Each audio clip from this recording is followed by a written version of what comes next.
Israelite groups and all Israelite communities and all breakoffs from One West and breakoffs from breakoffs from breakoffs from breakoffs. No matter what rainbow uniform you wear, red, white, purple and white, all white, it don't matter.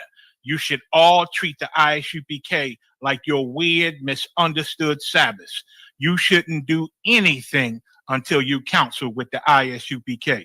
We'll tell you when and what to eat. We'll tell you who to marry. We'll tell you who to have sex with and how. We'll tell you how to resolve conflicts with your wives. We'll tell you how to resolve conflicts with your kids, your brothers, your sisters, your parents, your friends, everybody. We'll tell you when and how to pray. We'll tell you how to direct your life in a way that's pleasing to the Most High God of Israel and our Black King Yahushua, aka Jesus Christ. We will be to you instead of a God. Just like the Most High told Moses in Exodus 4:16 that Aaron would be to him instead of a mouth and he would be to Aaron instead of a God. That's what we'll do for you. It is what you all need because none of you know what the fuck you are doing. I pray you understand. Shalom. If she has your DNA and it's in you, she's going to want to connect. And once she sees how magnificent and how powerful, and even this form that you did, this profound display of love, you know, in having this platform, I think it's going to blow her mind because, what you're doing here is not just selfish. You're using this situation to help other people find their way. And so even in that, where, it's benefiting her, she'll be able to see this. This is part of her legacy. You're part of her legacy.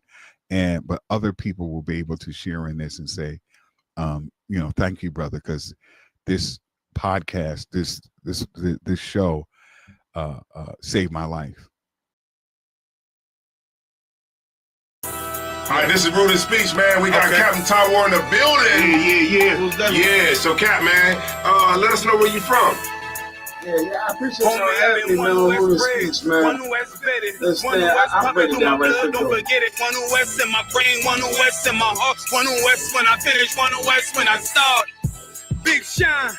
Big glow, I be gone till November, let my bitch know. I'm back by the winter, bubbling like Crisco. I need my pockets all swollen like a lymph node. Talking out the side of your neck, get you a slit dope. I stay broke, don't care if I got $1 million. Looking down on me, I put your brains on the ceiling. Fuck kicking down the door, we bout to demo the building. These fake cats all in these groups, I wonder who ya. Shoot ya off your pulpit, hallelujah. 4-pound gun youngin' down like it's a cougar. On my feet, combat boots, or is it Puma? Words spreading around about me, none of it rumor.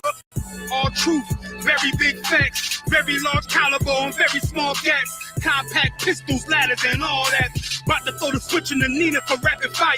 Got the 5.7 equipped with the magnifier. Boom shakalaka equipped with the rim rocker. We ain't really got beef, yeah, Ramak with a bin shot ya. The best rhymer, since Pac and Big Papa. Big llama, big juice, I'm Big Jamba. Quarter tank of gas, I ride like a big timer. No informer, no sweat, not insigner. My conglomerate wreck like King Kong. No Asian pun me, no chink in armor. Remain calm through our pain that bring drama. Stay focused on things that bring karma.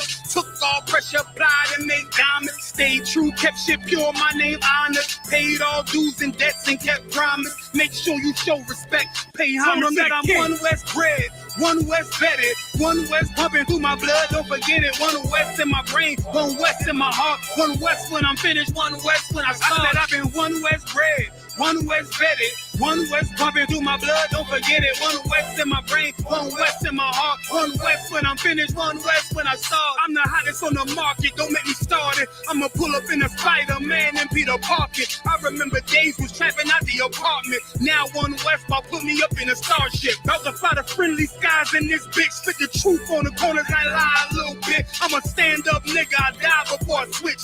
Down, no we up, I'm cool with who I with. I'ma be war the king and stay dangerous. Hold down the biz and fam, remain blameless. Now rappers drippy with styles we made famous. verse with studs and spikes in any city. Designing charge a stack for shit that can't fit me. Had fringes on my coattail way before Jimmy.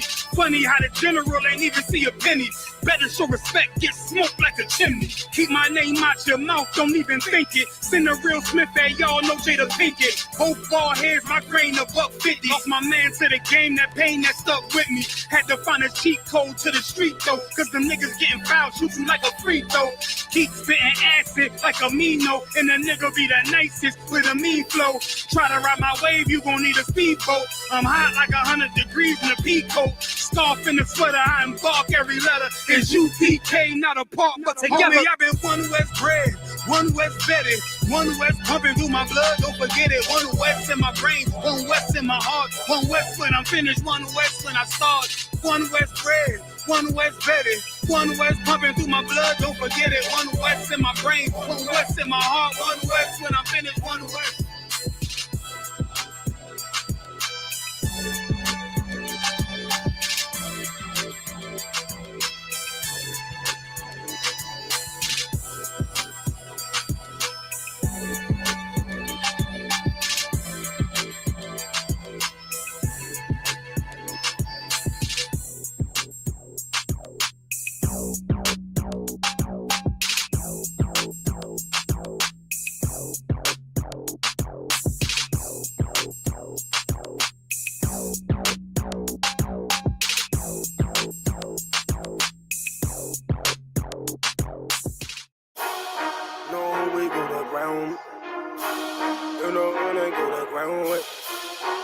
You know when they come around, if they wanna clown, then we gun them down. I'm war ready, was born ready, I'm more ready. I'm saying this now, making sure that the morgue ready. Yeah. We got some drop-offs, battle formation, I'm waiting for you to pop off. Right after you make your first move, get your rocks off. Next thing you'll head to the dirt. We are not soft. I took a loss, but nah, I ain't panicking. I be making moves, you staying still like a mannequin. Think you got the force, but shit, I'm feeling like Anakin. Hit the chick with the lightsaber, might save her. Doing moves tight major with light paper. And H-Town on them blades like an ice skater. Yeah, at that one West Passover. Sit down, take a seat till the class over. Far from sober, but I ain't puffing on Doja. Bartender, bring me tequila. Hold the soda, shit. Hold the ice too, flood it like a typhoon. We can get 6 shooters, 10 paces high noon. We had Player Street, all-star studded like it's all-star weekend with all my brothers. Ain't nobody fucking round with my niggas. You know who I go to ground with, my niggas. You know when they come around, if they wanna clown, then we gun them down for my niggas. Ain't nobody fucking round with my niggas. You know who I go to ground with, my niggas. You know when they come around, if they wanna clown, then we gun them down for my niggas. Ride for my, die for my niggas. Make sure me and the squad solidified. I'm down to ride, go to war like I been the jihad. You niggas whores, I'm the ball, plus I been the vibe. You can't feel me, unless you sip 100 proof. I got 100 soldiers with me, that's 200 boots. We get to stomping like a Kappa or a Q. But don't mistake me for no rapper, I'm the Jew. The streets cold, so I throw on the cover. You a bitch, don't get mad at me, get mad at your mother. Put my life on the line like I got me another, yeah, shit. It's like I'm on another level here. You second tier, I'm pulling guns, that's on Metal Gear. It's hell out here, but shit, I die heavenly. AK equipped with the drum, it holds 70. Twin revolvers, bucket you ducks like Yosemite. Yeah, I hear a lot of rappers puffing on their enemies. I don't smoke, but I drink their tears like it's Hennessy. Yeah, nigga, but it is what it is. Ain't no nicotine, but I is what this is. I just had a dream and I did what I did. And Philly bodies dropping every day where I live. So I don't even wanna hear about rappers. Heavy gut punch, knock the air out rappers. Ain't nobody fucking round with my niggas. You know who I go to ground with, my niggas. You know when they come around, if they wanna clown, then we gun them down for my niggas. Ain't nobody fucking round with my niggas. You know who I go to ground with, my niggas. You know when they come around, if they wanna clown, then we gun them down for my niggas. For my niggas. My niggas, alright. Ride for my guy, for my cry for my niggas.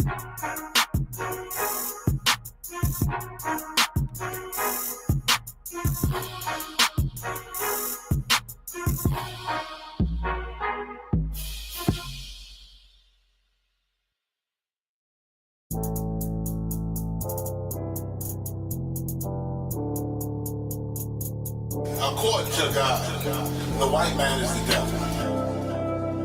See, I've been in here for a little minute. You know what I'm saying? And I see niggas, they like to talk a lot. They like to claim leadership. They like to claim this and that. You know what I'm saying? They like to be above what they really is and have authority. But they don't really need that authority. They don't really know what to do with that leadership. You understand? You hold hands with this white ass, need to stop and ask you to give a damn what you talk about. Don't give a fuck what you believe, nigga. Gotta stand up to serve my God. We don't pray on our knees, nigga. Yeah. See, everybody ain't with all that peace talk. Everybody ain't with all that bygone beat. Boy, ass need to stop and ask you to prop. It's about to get serious. Boy, when they hit us with dope and kill us with crack, what the fuck with your leaders? I'm curious.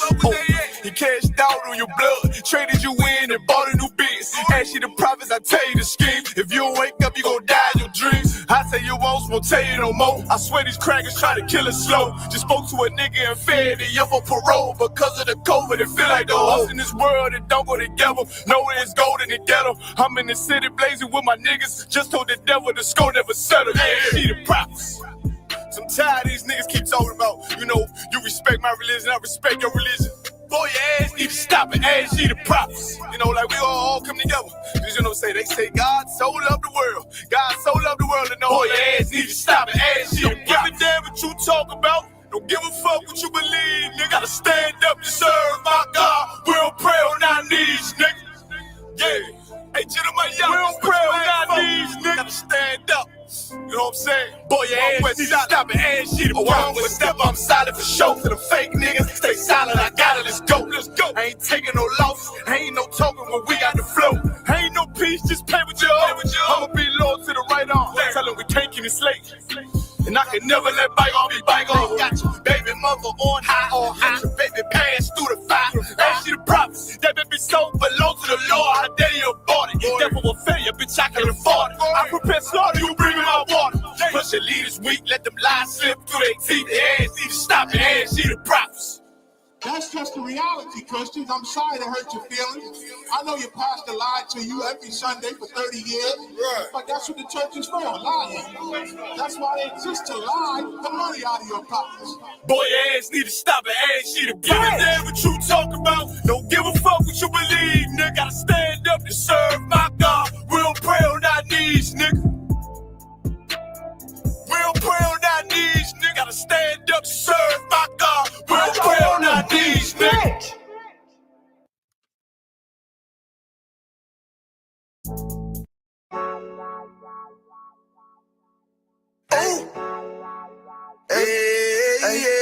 I don't give a love a fuck about what them bitches gotta say. I'm a woman where's a nigga till they put me in the grave. I don't give a love a fuck about what them niggas gotta say. I'm a woman where's a nigga till they put me in the grave.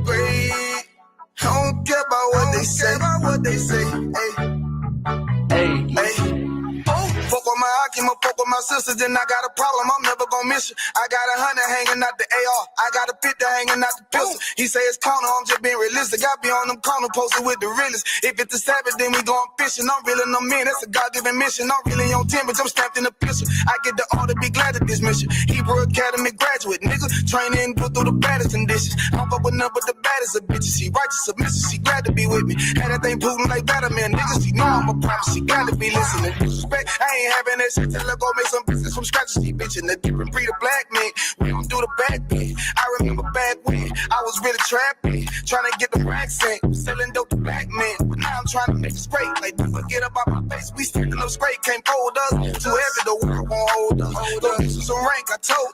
Line up in these ranks, we soldier. You you can take that to the bank. We focus on how many times must we remind you? Nobody wanna win, some breaks will never take up as a face. When the law with you ain't no up next, it's just us, nigga, that's that on that. All that weak shit, that ain't no threat. Say you won't beat, bitch, with that ain't no sweat. We with all that, we with all that. The Lord called a nigga out the world, I responded and called back. Oh Lord, and everything that they stole from us, fuck that shit, we want all that. Them niggas snitching and they act like bitches. That's why we unaffiliated with them. They killing women and they fuck with sisters. That's why we unaffiliated with them. They telling lies, switching up the doctrine. That's why we unaffiliated with them. They ain't gon' ride until they die, so that's why we unaffiliated with them.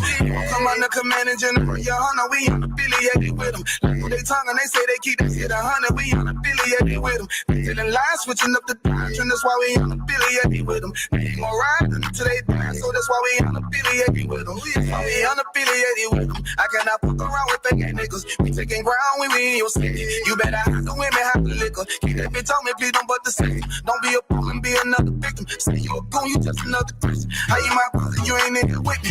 In the gutter, deep down in the trenches. We with them niggas locked up in the prison. Talking Hispanic, Native American, Indian. We ain't just talking shit, but we living in it. We be everywhere, you can't miss it. And we be precious hell, take a picture. And we special now with the scriptures. Play, we gon' script them, yeah, we some killers. These niggas tripping, they mind blown. Swear business, forgive me if I'm wrong. I don't get it pause when niggas say that they be looking for niggas to slide on.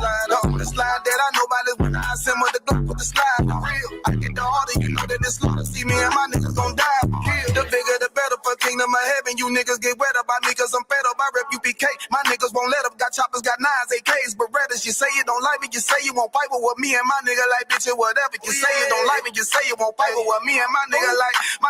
Them niggas snitching and they act like bitches. That's why we unaffiliated with them. They killing women and they fuck with sisters. That's why we unaffiliated with them. They telling lies, switching up the doctrine. That's why we unaffiliated with them. They ain't gon' ride until they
That's confirmed. My lips moving and I don't hear nothing.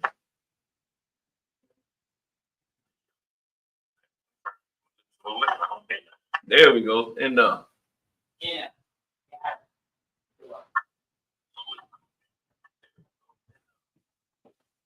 all right, Most High in Christ. So In the building. That's what I was, it's inspiration. yes. Yeah, so as my Ottawa says, in the building. All right. So we got it going. So let's start that off one more time, clapping it up for class.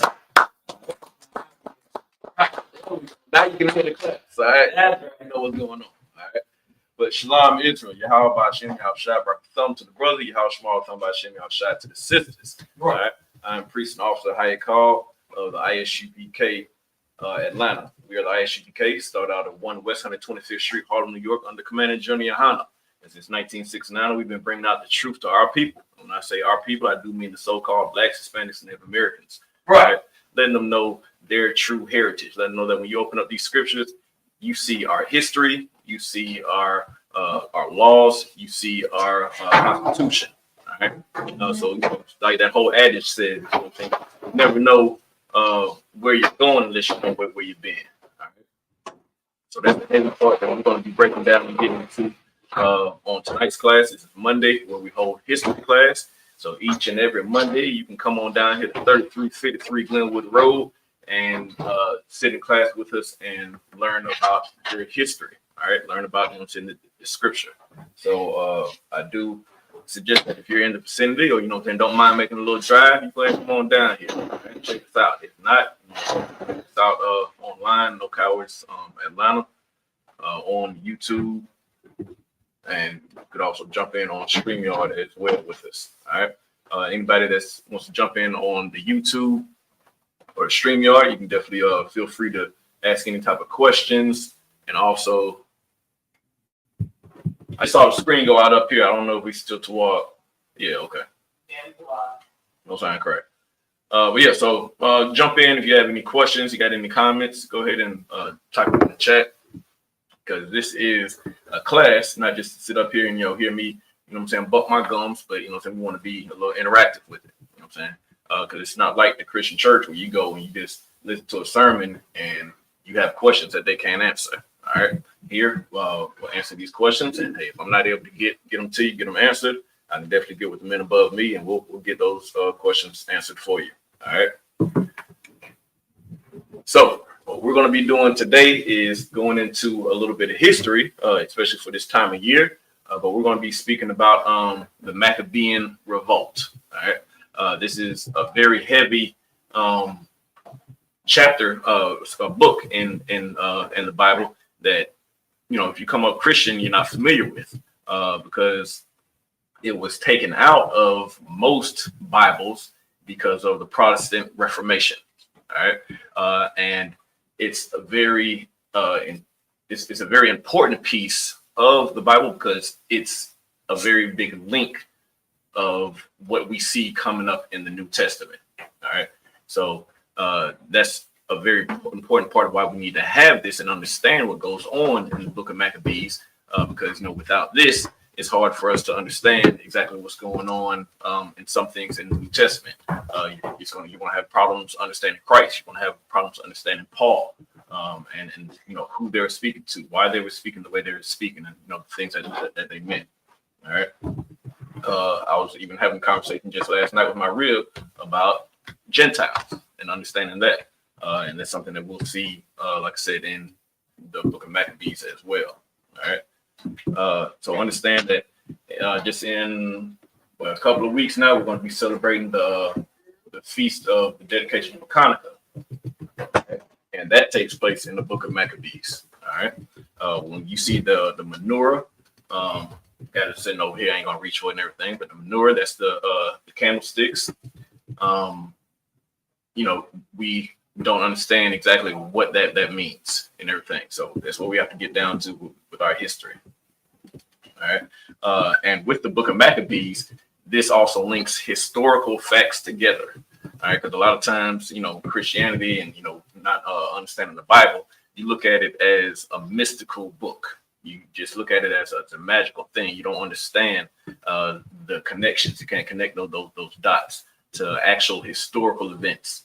And that's a very heavy thing with the book of Maccabees is you can sit up here and go outside of the Bible and other, historical books and see exactly what it is. All right.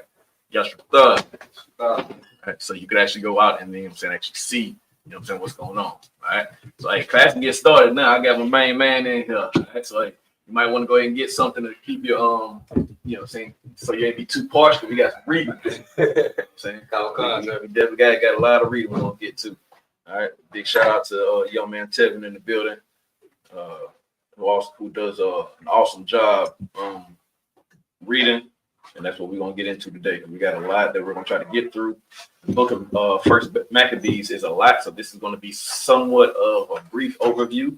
We're going to scratch the surface as best as we can, but we're definitely going to get into some stuff. And then whatever we don't reach, make sure that you come and check us out next Monday, and also for the Feast of Hanukkah.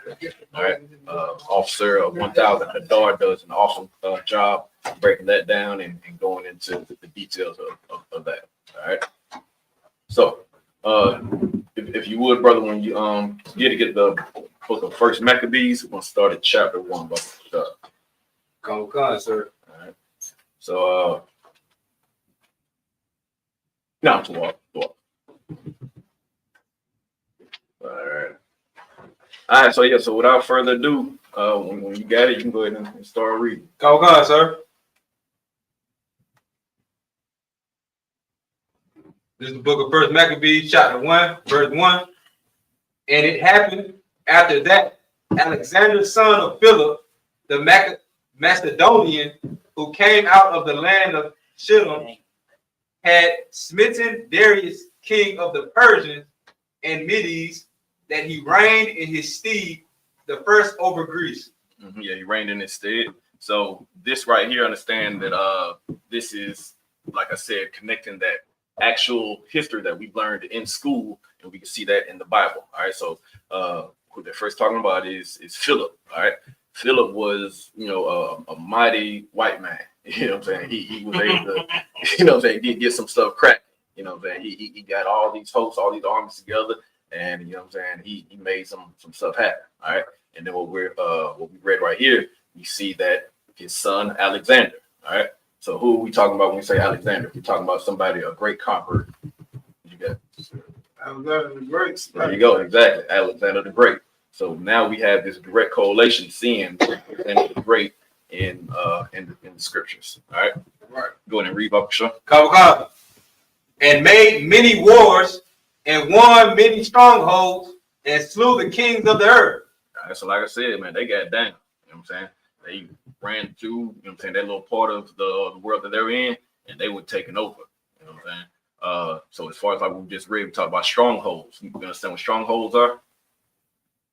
Come, sir. Tell me what a stronghold is. So like, is there like a base, like many military bases or checkpoints? Yeah, it's a place of fortification, like a fort, a place where you could hold up and defend and everything like that. So of course, strategically, you have different places that you would, have your army and have certain things set up to protect borders, to protect, countries, everything like that.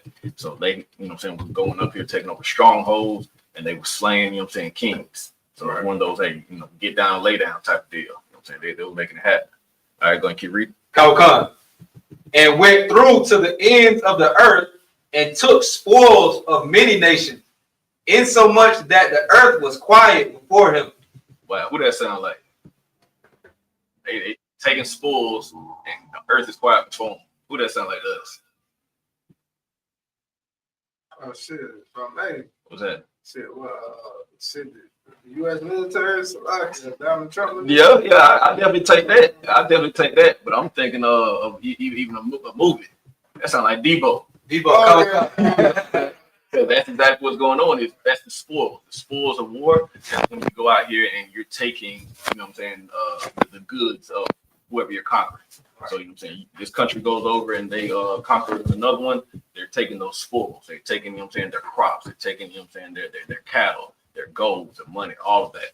So now Debo go around snatching them chains. That's what they're doing. They're going down there, you know, snatching chains. And this says, you know what I'm saying, the world was quiet before him. Come. So what happened with Debo? When Debo around, be quiet. But when he leave, I be talking to him. You know what I'm saying? And that's how it was. That was the fear. That's the, you know, their reputation that they had. You know what I'm saying? Nobody wanted to smoke with them. And they did that from, you know what I'm saying, the ends of the earth. You know what I'm saying? So understand it wasn't the whole earth, it was that little region, but one of those like coast to coast things. You know what I'm saying? As far as, you know what I'm saying, where they were traveling, wherever they went, you know what I'm saying, they made it happen. All right, go ahead and keep reading about the show. Come. Whereupon he was exalted, and his heart was lifted up, and he gathered a mighty strong host, and ruled over countries and nations and kings, who became tributaries unto him. So now, you know what I'm saying, his heart was lifted up, he was exalted. So he got a big head, right? And rightly so, because, you know what I'm saying, he was up there conquering, getting everything that he wanted, getting everything he needed. You know what I'm saying? So now we understand that the heart is the mind. So now, you know what I'm saying, that's the mindset that, you know, they're dealing with. You know what I'm saying? Like, hey, we taking what we want, we, you know what I'm saying, running about doing stuff how we want to do it. All right. Go ahead on start from that last verse and read that again, Baba Shah. Come. It's the book of First Maccabees, chapter 1, verse 4. And he gathered a mighty strong host, and ruled over countries and nations and kings, who became tributaries unto him. All right, so those tributaries, those are the people that come to give, you know, their taxes, pretty much. That's one of those things that, hey, you got tributaries, it's hey, you bring me my money. He's running those pockets. You know, right. He's like, hey, you're under my rule. Just go ahead and bring me what you know what I'm saying, I tell you to bring me. You know what I'm saying? And that mighty host, that's an army. So you know, when we see host, that's like a multitude. Those are those armies, right? So like I said, they was up here running it. They some bad white boys. You know what I'm saying? All right, go ahead and read. Come, verse 5. And after these things he fell sick, and perceived that he should die. So now, you know what I'm saying, this time, hey, death comes to everybody. You know what I'm saying? So now it's at the time that, you know, he's at the end. All right, so what does he do? Go ahead and read. Come. Wherefore he called his servants, such as were honorable and had been brought up with him from his youth, and parted his kingdom among them. So he got his partners. You know what I'm saying? So he was up like, oh, okay, I'm about to go out. This is my the last will and testament type of deal. Hey, I know my time is coming to an end. Now let me go ahead and give the folks who are loyal to me, you know what I'm saying, their little share. All right, so let me go ahead and peace out to my partner. Hey, you take this, you take that. Hey, man, you want, you know what I'm saying? I know you like the little south part over here of the land. You like the beach, where you have that. You know what I'm saying? I know you a mountains nigga. You want to go skiing? All right, my partner, go ahead. You take that. All right, so that's what you doing. That's the last will and testament. Dishing it out. All right, go keep reading. Come, verse 7. So Alexander reigned 12 years and then died. Yep, he had a good run.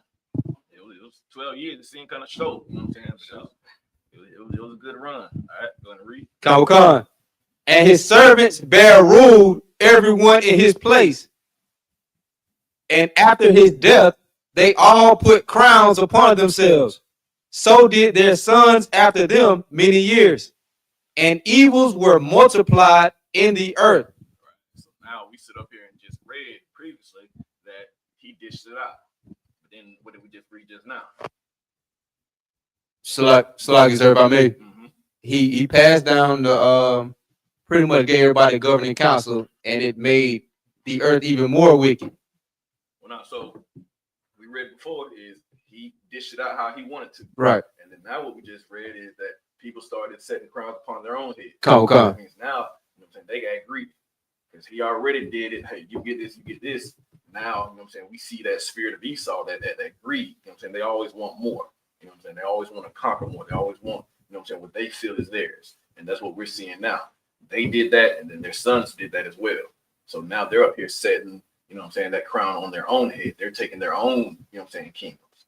And now, of course, with that greed, that brings that spirit of evil. And that evilness, you know what I'm saying, just kept on multiplying and going through. All right, go ahead and read it. Come, verse 10. And there came out of them a wicked root, Antiochus, surnamed E5, so like how you say that one? E5 Phineas? Yeah, Phineas. Phineas, son of Antiochus, the king, who had been hostage at Rome. So like Epiphanes. It's like yeah. I thought so. Epiphanes is either Epiphanes or Epiphanes. Yeah, I want to go with Epiphanes. So there's some of that Greek. We're gonna see some Greek stuff. All right, but we just read long. We're gonna make the best do of it. Come. But so now with this, we're gonna see this is the Seleucid empire. This is one of the main empires that we started battling with. And we'll see that as we read on. All right, go ahead, keep reading. Come. Who had been hostage at Rome, and he reigned in the 137th year of the kingdom of the Greeks. In those days went there out of Israel wicked men who persuaded many, saying, let us go and make a covenant with the heathen that are round about us. So do we understand what we just read there?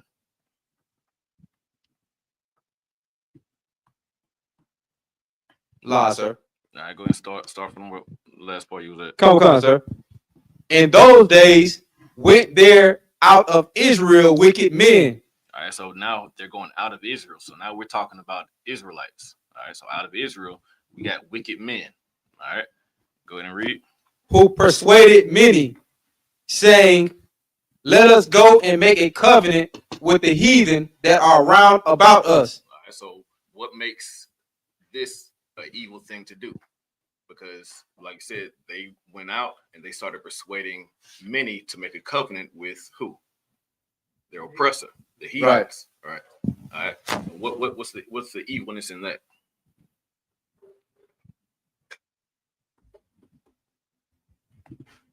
We got time.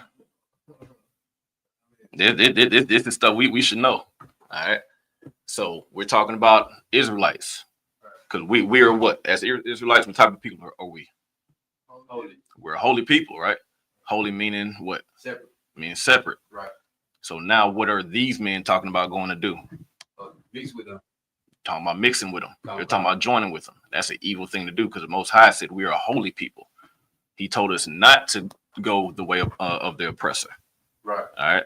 So that's what makes this an evil thing for these men to be doing. Is don't sit up here and tell me, hey, man, we need to go kick it with them. We're not supposed to be kicking it with them. We're supposed to be separate. We're supposed to be holy. We're not supposed to go and do this stuff. But you got people that are persuading them to do so. All right.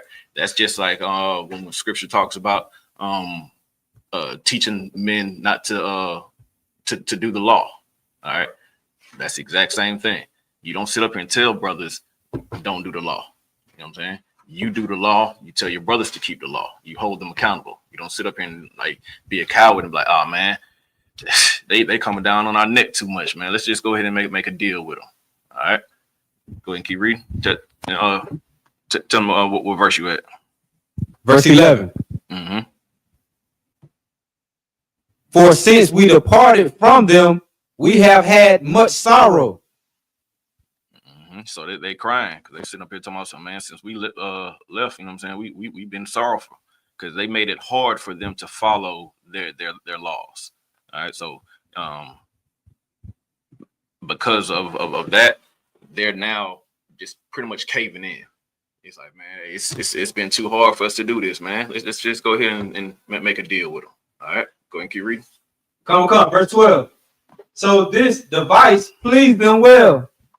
Then certain of the people were so forward herein that they went to the king, who gave them license to do after the ordinances of the heathen. Mm-hmm. So now they went to pretty much, let me do what y'all are doing. Those ordinances, those laws, the way of life. They want to do that after the heathen. What scripture says, go not into the way of the heathen. All right, go ahead and read. Come. Whereupon they built a place of exercise at Jerusalem, according to the customs of the heathen. All right, so this place of exercise is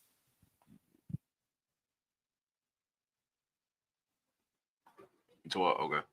So this place of exercise is those gymnasiums. All right. That's what they're talking about right here. That's a Greek culture. That was a Greek thing. So they went and they built gymnasiums in Jerusalem. All right. So this is one of those things where they're taking on those customs. That's the places of exercise it's talking about right here. All right. Go ahead and read. Come. And made themselves uncircumcised and forsook the holy covenant and joined themselves to the heathen and were sold to do mischief. Right. So now this is one of those connecting links that we can understand. All right. So go ahead and read that from the top one more time, Baba Shah. Come. Verse 15. And made themselves uncircumcised. All right. Those uncircumcised. That's what you start reading in the New Testament when you hear about, brothers not being circumcised. All right. Because what's now going on is people are falling away from the Most High. They're falling away from the law. All right. They're not, getting circumcised as far as what the Most High has commanded us to do. Go ahead and read. Come. And forsook the holy covenant. Right. They forsook the holy covenant. You know what I'm saying? They didn't, abide by it. All right. Go ahead, read. Come. And joined themselves to the heathen and were sold to do mischief. Right. So now this is what we have to understand is why it's so important for us to stay separate.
We have to remember is that's the up here and go into their ways, and not to mention, their ways are just nasty and all type of just you know what I'm saying. All right, go ahead and read. Come. This is the book of First Maccabees, chapter 1, verse 16. Now, when the kingdom was established before Antiochus, he thought to reign over Egypt, that he might have the dominion of 2 realms. Wherefore he entered into Egypt with a great multitude, with chariots and elephants and horsemen, and a great navy. Oh, and you know what? Slack. I did miss one part. Go up to verse 10. Let's go back to verse 10, Baba Shah. Verse 10. And there came out of them a wicked group. Antiochus, surnamed Epiphanes, son of Antiochus the king, who had been in hostage at Rome. Right. So with that, I forgot to talk about that one because we got tripped up over that crazy Greek name. But that name in Greek means God manifests. All right.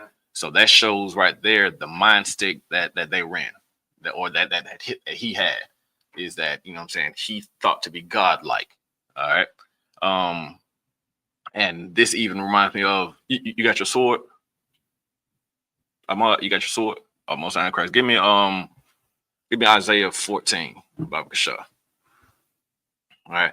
So this is what reminds me of Isaiah 14. All right, because understand that is the nature of the oppressor. They're going to sit up here and think that they could be godlike. They're going to put themselves on high. They're going to think that they can do what they want to do. All right. But this reminds me of, like I said, Isaiah 14. And I believe it's Isaiah 14 and 12. Read Isaiah 14 and 12. I think that's where it starts up. All right, come. The book of Isaiah, chapter 14, verse 12. How art thou fallen from heaven, O Lucifer, son of the morning? How art thou cut down to the ground, which didst weaken the nation? Right. So that's the Lucifer. Lucifer, of course, is, you know what I'm saying, what was the Edomite. You know what I'm saying? He was one that thought that he was high. So this talking about fallen, that was at that fallen from that high place that he, you know what I'm saying, that he was at. All right. All right. So you can drop that thought. Let me see here. Let me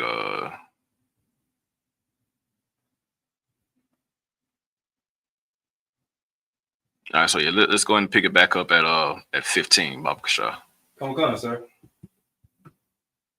This is the book of First Maccabees, chapter 1, verse 15. Mm-hmm.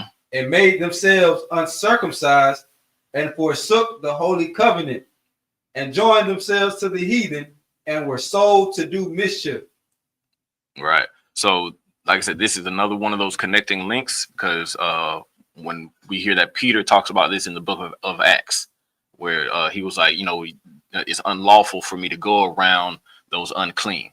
So that's now understanding that connection of, hey, this is what they meant, what Peter meant in the book of Acts of why I can't go around these people.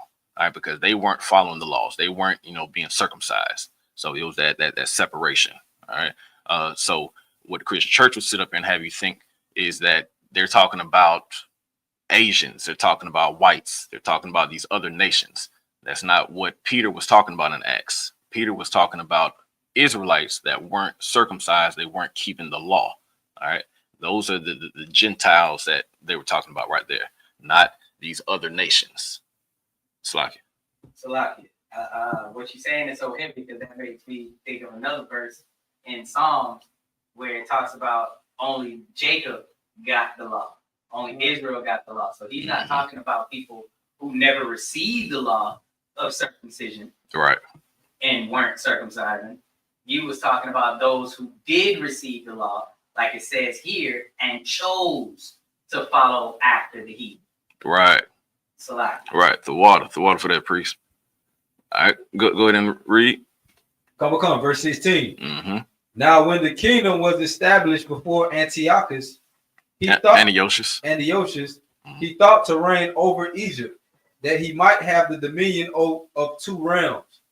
Mm-hmm. Keep reading. Wherefore he entered into Egypt with a great multitude, with chariots and elephants and horsemen and a great navy, and made war against Ptolemy, king of Egypt. Mm-hmm. But Ptolemy was afraid of him and fled, and many were wounded to death.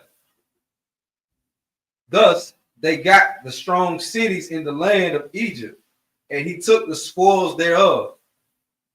And after that, Antiochus, I keep pushing that name. Nah, it's all good. Had smitten Egypt.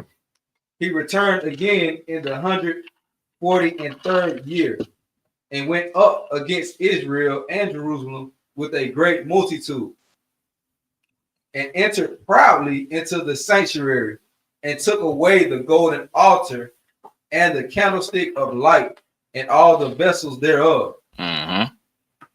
And so with that, all right, so understanding that the timeline right now is this is around 167 BCE.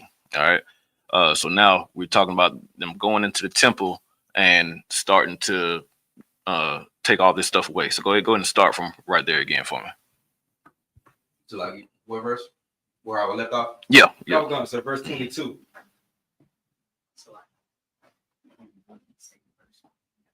Come. This is the book of First Maccabees, chapter 1, verse 22. Mm-hmm. And the table of the showbread, and the pouring vessels, and the vials, and the censers of gold, and the veil, and the crowns, and the golden ornaments that were before the temple, all which he pulled off. All right, so he came and he pulled all that off. So just how we see up here, you know, we have the censers, we have, you know what I'm saying, these ornaments, we have all this stuff because this is how we decorate our place of worship. All right. So now he's coming in there and he's doing what? Snatching it. Right. Taking it. All right. He's looking at these as spoils. You know what I'm saying? He's desecrating the temple, taking the stuff away. All right. Why is he doing this? Just think practically. All right, because you understand that they're doing this in the spirit of conquering a people. So now they're going to their temple and they're taking their stuff away. You got to understand that this is the way of life. So if you're going to conquer a people, you're going to take away their way of life. You're going to take away their stuff, because who do they want you to follow? Them. They don't want you to have your way of worship. Remember, they're elevating themselves to be a god, so they want to be worshipped. So right now, the king is like, "Nah, I'm the god. You worship me." So they're coming, taking away the stuff that pertains to your God. That's why they were also, you know what I'm saying, doing the stuff of, you know what I'm saying, hey, don't do the circumcision. You know what I'm saying? That's why they were making these deals to go and do what they want to do. Because if you do what I'm telling you to do, you're now forsaking your God. All right. And this is, you know, that insult to injury is like, let me make sure I'm even, you know what I'm saying, gonna snatch all your stuff away, everything that's important to you, everything that's holy to you. All right. They snatching this away. You know what I'm saying? That's just that spirit of the devils. You know what I'm saying? They up here, it's that Debo stuff. They taking that bite. You know what I'm saying? They snatching chains. You know what I'm saying? They taking what they want. All right, go ahead and keep reading. Come. First Maccabees chapter 1, verse 23. Mm-hmm. He took also the silver and the gold and the precious vessels. Also, he took the hidden treasures which he found. Mm-hmm. Ain't leave nothing. Every little bit. Right. I want to lend out your pockets. I ain't gonna leave you with nothing. All right. Because it was hidden treasures. It was stuff that, you know what I'm saying, they literally. What's up in here? Oh, got something else. You know what I'm saying? They getting every little bit of thing that they can get. All right. They ain't trying to leave you with nada. All right. Go ahead and keep reading. Come. First Maccabees chapter 1, verse 24. Mm-hmm. And when he had taken all away, he went into his own land, having made a great massacre and spoken very proudly. It was a great massacre. All right. So he came, they did a number. All right. Go ahead and read. Come. Therefore, there was great mourning in Israel in every place where they were. Mm-hmm. So that the princes and elders mourned, the virgins and young men were made feeble, and the beauty of women was changed. Mm-hmm. They set up and they switched up everything. You know, people, you know what I'm saying, ain't feeling the same, they ain't looking the same. Because you got to understand, when you start stressing, what happens when you start stressing? Well, it's a physical change you can see. Right. Like, you know what I'm saying, if you see somebody that, you know what I'm saying, goes through a tragic loss of a loved one, or they start, you know what I'm saying, stressing over something too much, you'll see that physical appearance in them change. You'll start seeing them go gray. You know what I'm saying? You'll start seeing them start to wrinkle up. Which they say, yeah, lose weight. Right. Yeah, exactly. They don't drink the water like they were supposed to be drinking. You know what I'm saying? They start losing weight. You know what I'm saying? You'll see that physical appearance starting to come over them, because, you know what I'm saying, they stressed out. You know what I'm saying? And that's what's going on right now. You know what I'm saying? They're going through this great mourning. That's what they said. It was a great mourning. You know what I'm saying?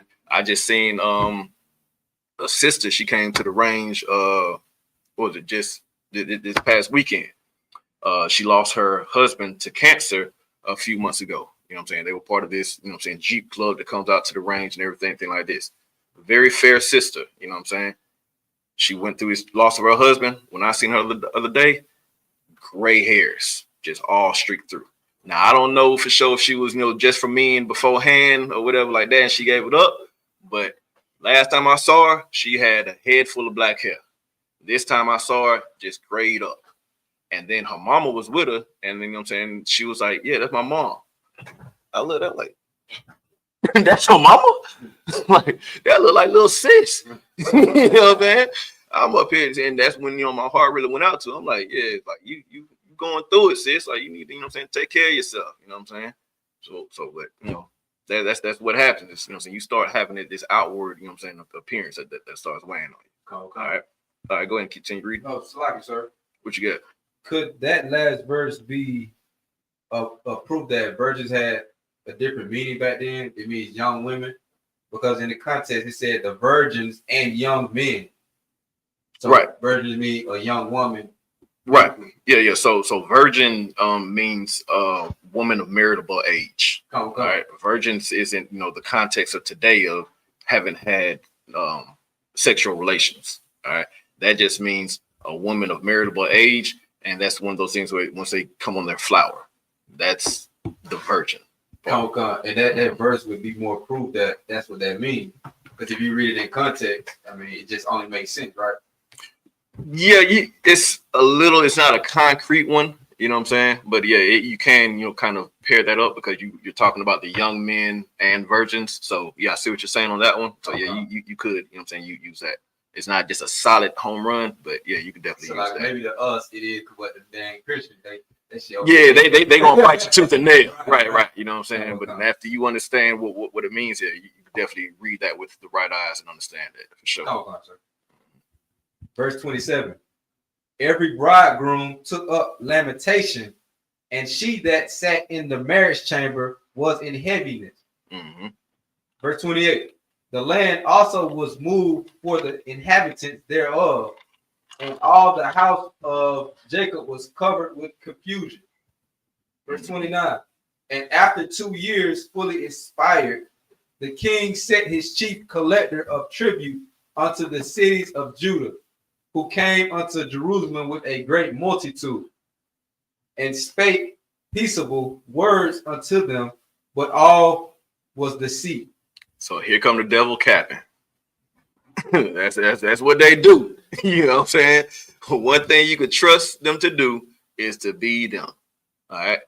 So they're coming doing what? What did they talk about in the beginning of that verse? So like, sir, they come acting like they in peace, but they come really capping though. Well, what was their mission to come there for? What was their reason for coming there? Came to collect. Yeah, run them pockets. Right. Mm-hmm. they coming once again to run them pockets. All right. And then we see at the end is, they coming capping. All right. They're going to sit up here and they're going to be the devil that they are. The devil meaning deceiver. All right. So they're going to come and they're going to be deceptive. All right. Go ahead and keep reading. Come. This is verse 30. For when they had given him credence, he fell suddenly upon the city. What does it mean to fall on the city? You draw down on him. You draw down, you go to war. Mm-hmm. That's what it is, to fall on the city. You go to war. Go ahead. He fell suddenly upon the city and smote it very sore, and destroyed much people of Israel. Mm-hmm. Straight massacre. That's what happened. They went to war and they started massacring folks, and it was ugly. All right, go ahead and keep reading. Come, this is verse 31. And when he had taken the spoils of the city, he set it on fire and pulled down the houses and walls thereof on every side. Now understand, the devil comes to steal, kill, and destroy. Right. And that's exactly what they did here. All right, go ahead and keep reading. Come, verse 32. But the women and children took they captive and possessed the cattle. They builded the city of David with a great and strong wall and with mighty towers, and made it a stronghold for them. Mm-hmm. Go and keep reading. Come, verse 34. And they put therein a sinful nation, wicked men, and forfeited themselves therein. Mm. Now we see that wicked nation coming out. All right, go and keep reading. Come, verse 35. They stored it also with armor and victuals, and when they had gathered together the spoils of Jerusalem, they laid them up there, and so they became a sore snare.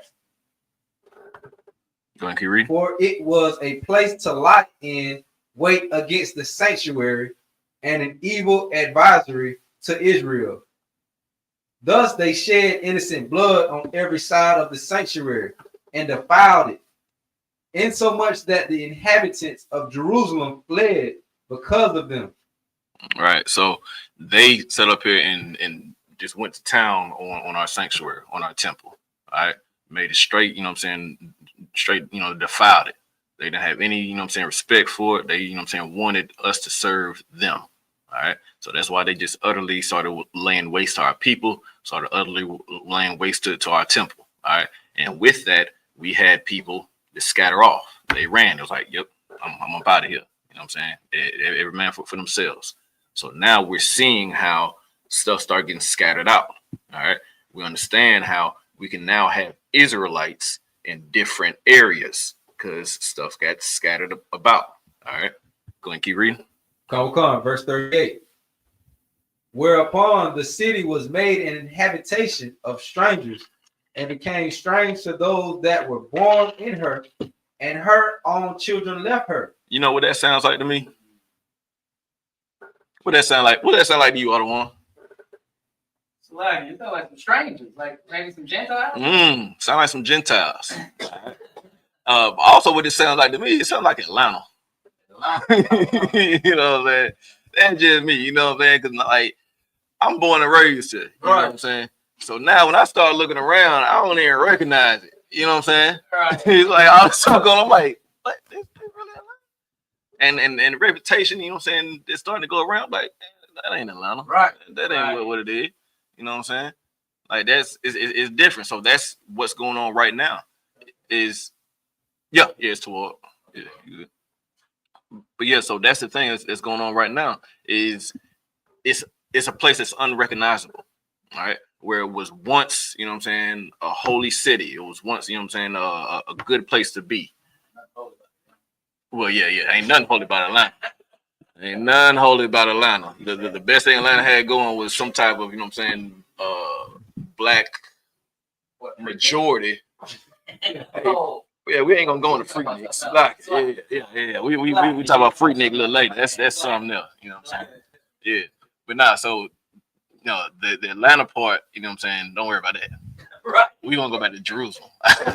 So here, this is now unrecognizable. You know what I'm saying? It's like now you're sitting up here looking at it like, man, this place just ain't the same. Imagine the destruction that has to come to a place where you're born and raised at. Now you can't even recognize it. All right, that's what's going on. Go ahead and keep reading, Barbara Shaw. Come. This is the book of First Maccabees, chapter 1, verse 39. Mm-hmm. Her sanctuary was laid waste like a wilderness. Her feasts were turned into mourning. Her Sabbath into reproach. Like good night. A feast is a joyous occasion. It's something where we turn up. So understand that, you know, Feast of Dedications coming up here, you know what I'm saying, Sunday the 14th of December. That's right. 3353 Glenwood Road. Come on down here, man. We turning up, you know. Right. That's a joyous thing. Right. All right. But at this time, it was turned into a time of mourning. So versus, you know what I'm saying, hey, let go. Let's get it. You know what I'm saying? They up here. This Trump, man. Fighting for my life out here, man. They sick. They tired of it. Right. You know what I'm saying? So that's what now it's a whole change. So like they said that it was laid a wilderness. Oh God. All right. That wilderness is a tough place to be in. You know what I'm saying? All right, go ahead and keep on reading my Shaw. Oh, this is verse 39. Her sanctuary was laid waste like a wilderness. Mm-hmm. Her feasts were turned into mourning. Mm-hmm. Her Sabbaths into reproach. Her honor into contempt. As had been her glory, so was her dishonor increased. And her excellency was turned into mourning. Moreover, King Antiochus wrote to his whole kingdom that all should be one people. Oh, read that again. He wrote what? He wrote to his whole kingdom that all should be one people. Who does this sound like? I like it. That damn Michael King. Martin Luther King. Yeah, there we go. I was like, Michael, I don't know Michael. You know? Right. Oh, you're killing us. Okay, great. But hey, go ahead and clap that up for the young man. That's exactly what it is. All right. That's how read that for me one more time. That's a little brother. Read that one more time, Baba Shaw. Oh, God. That's select. Moreover, King Antiochus wrote to his whole kingdom that all should be one people. That all should be one people. All right. So, like you said, that sounds like Martin Luther King. Right. All right. Hey, it's all little boys and girls. I don't even want to go through that speech for real, you know what I'm saying? But all joining hands, you know, and stuff like that. Who else does that sound like? So like a Christian church. There we go. That sounds like those Christian pastors too. It's the Lord's house. Everybody's welcome. Anybody can come on in here. It's about what did they say? The spiritual connection. It's not a bloodline. It's a spiritual thing. Brothers in Christ. Please, sir. What spiritual connection did they have with Dylan Roof? I'm trying to tell you. They let him in there. They sure did, and you see what he did. Right. You know what I'm saying? And that's exactly the thing about it is that's why you cannot trust your enemy. Because sure as iron rusteth. All right. Do not trust your enemy. But they're sitting up here saying, and understand how wicked of a statement this is from a king. Because what did we just read a few verses up? A few verses up. They were tearing up the city. They tearing up the city. So you transform my city where I can't even recognize it anymore. You have it where we're now changing our physical appearance. You know what I'm saying? You see the distress, you know what I'm saying, on us. You know what I'm saying, slaughtering our people. You going to war with us. You running our pockets. Right. And then you turn around and say, what? All should be one people. Maybe you crazy. Right. You got to be out your doggone mind. You gonna sit up here and fluff my pockets, slap my girl, you know what I'm saying, and then turn around and be like, hey man, come on up to the barbecue, man. Salagi, get your stuff in his crib at the barbecue. Exactly. I come to the barbecue and I see my bike parked next to the grill. You know what I'm saying? And you talk, my eye still black. You know what I'm saying? Take out them shades. Whoa. Put the shades back, put it back on.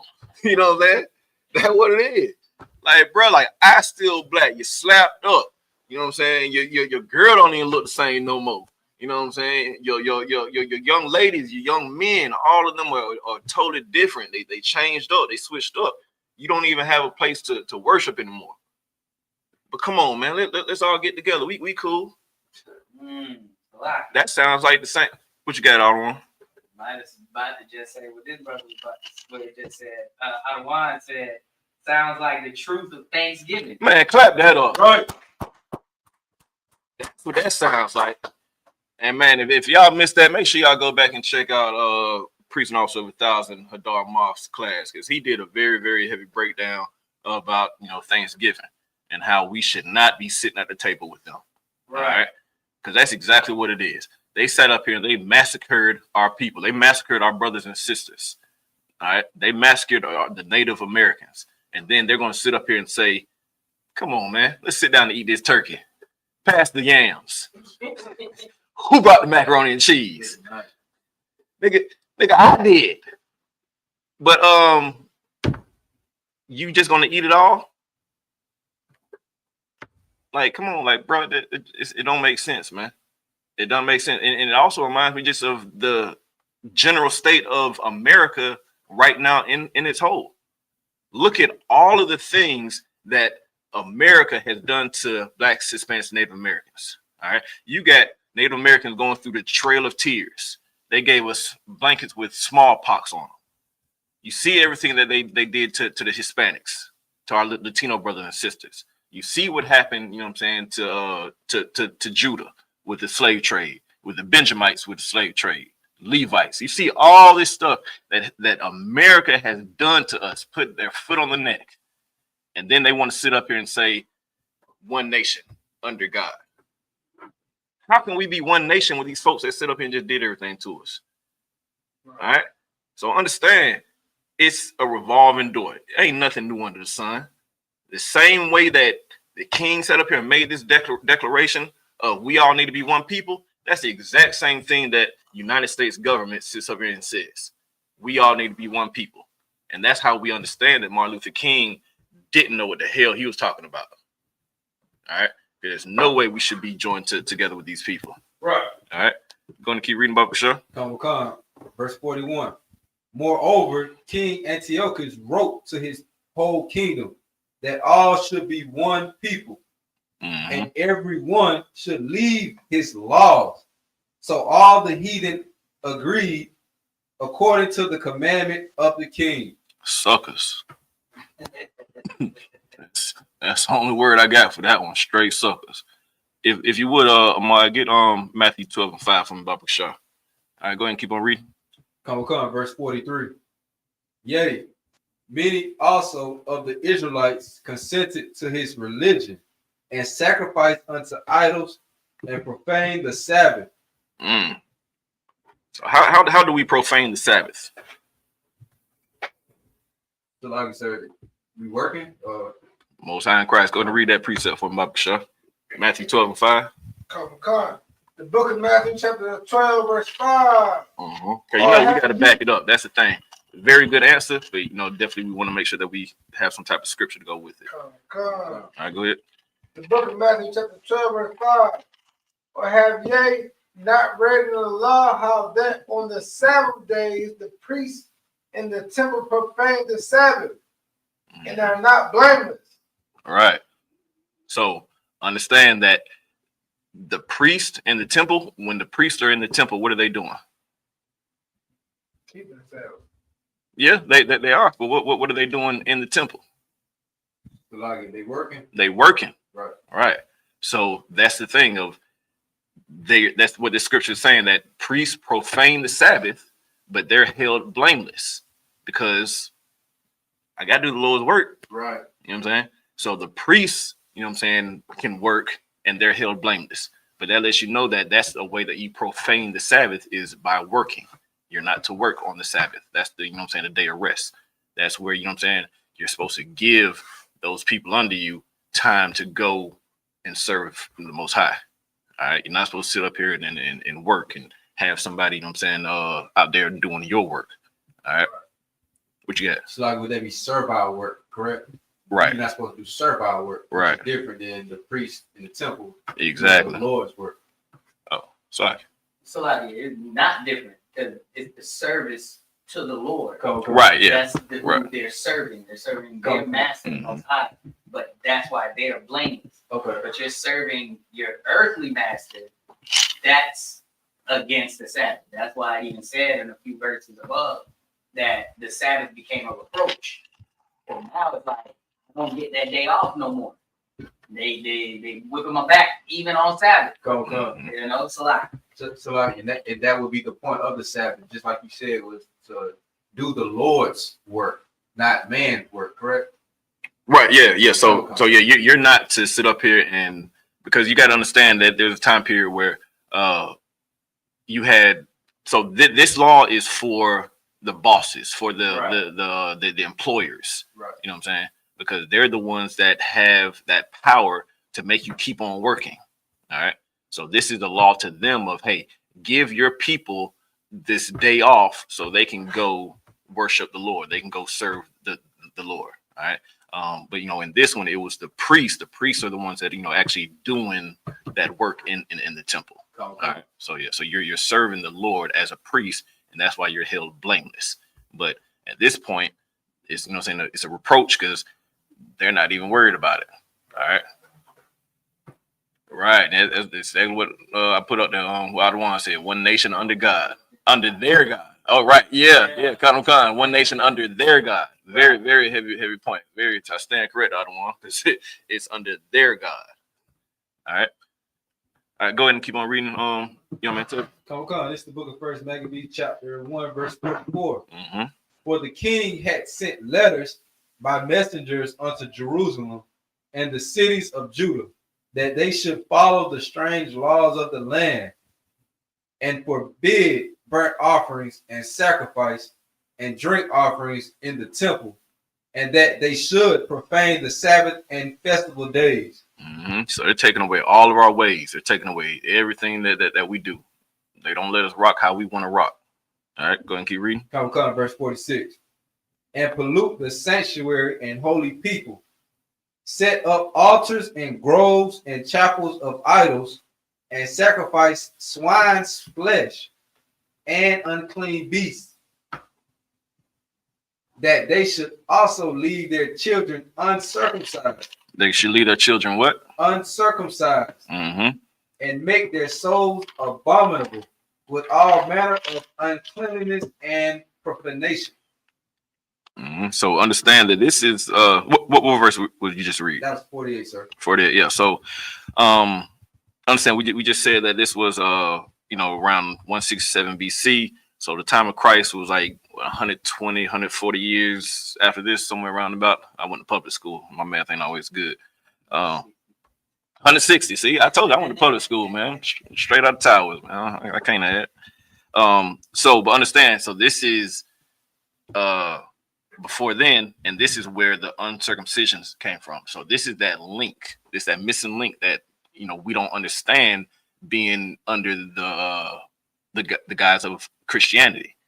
We don't understand that whole uncircumcised part. They're looking at it as a spiritual thing, but no, it was a point where we were not able to circumcise our children. And this is decades upon decades. Because like I said, it's 160 years after this. So this is decades upon decades or whatever, where, these traditions, had to start being broken, until when Christ came back. All right. Go ahead and keep on reading. Verse 49. To the end, they might forget the law and change all the ordinances. Might what? Change all the ordinances. Now read that top part. Come. To the end, they might forget the law. Might forget the law. That's what they wanted them to do. They want you to forget your God. They want you to forget they want you to forget your ways and follow theirs. All right. They want you to serve them. It's no different than, like I said, right now, what we're going through in America. Just how Adwan said, one nation under their God. Understand, their God is the U.S. government. They'll sit up here and say that, yeah, we're one nation under God, and they believe, nah, it's their God. And even if it's not, if you don't even want to look at it as far as the U.S. government, you're going to look at Caesar Borgia. Right. All right. They want you to serve their God. This is how Christ looks. It's just, I was about to say something. It's this little soft looking white boy. You know what I'm saying? That's who they want you to serve. They don't want you to serve a black man. All right. They don't want you to believe that there's a nigger God. They want you to believe that it's a white man, that you got these little, baby angels that, wear a diaper and got wings on. You know what I'm saying? They're wanting you to, take on their whole, understanding of stuff and forget what forget your law, forget your constitution.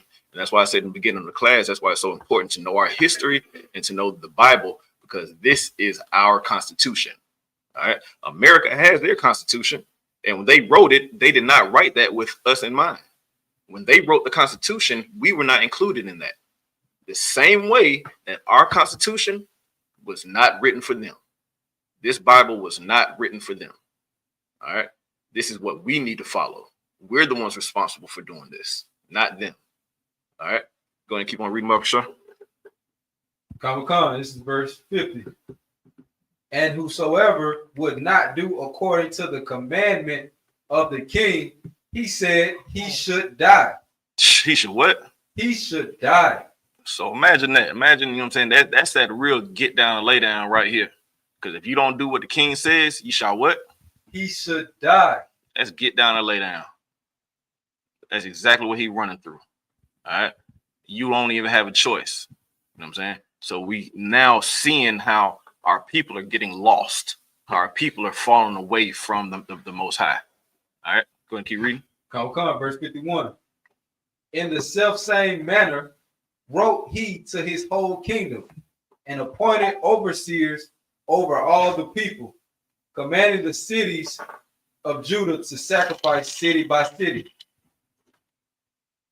Then many of the people were gathered unto them, to wit, everyone that forsook the law, and so they committed evils in the land. and drove the Israelites into secret places, even wheresoever they could flee for secure. Okay, what was secure? We know what that means. Lots of That's the assistance.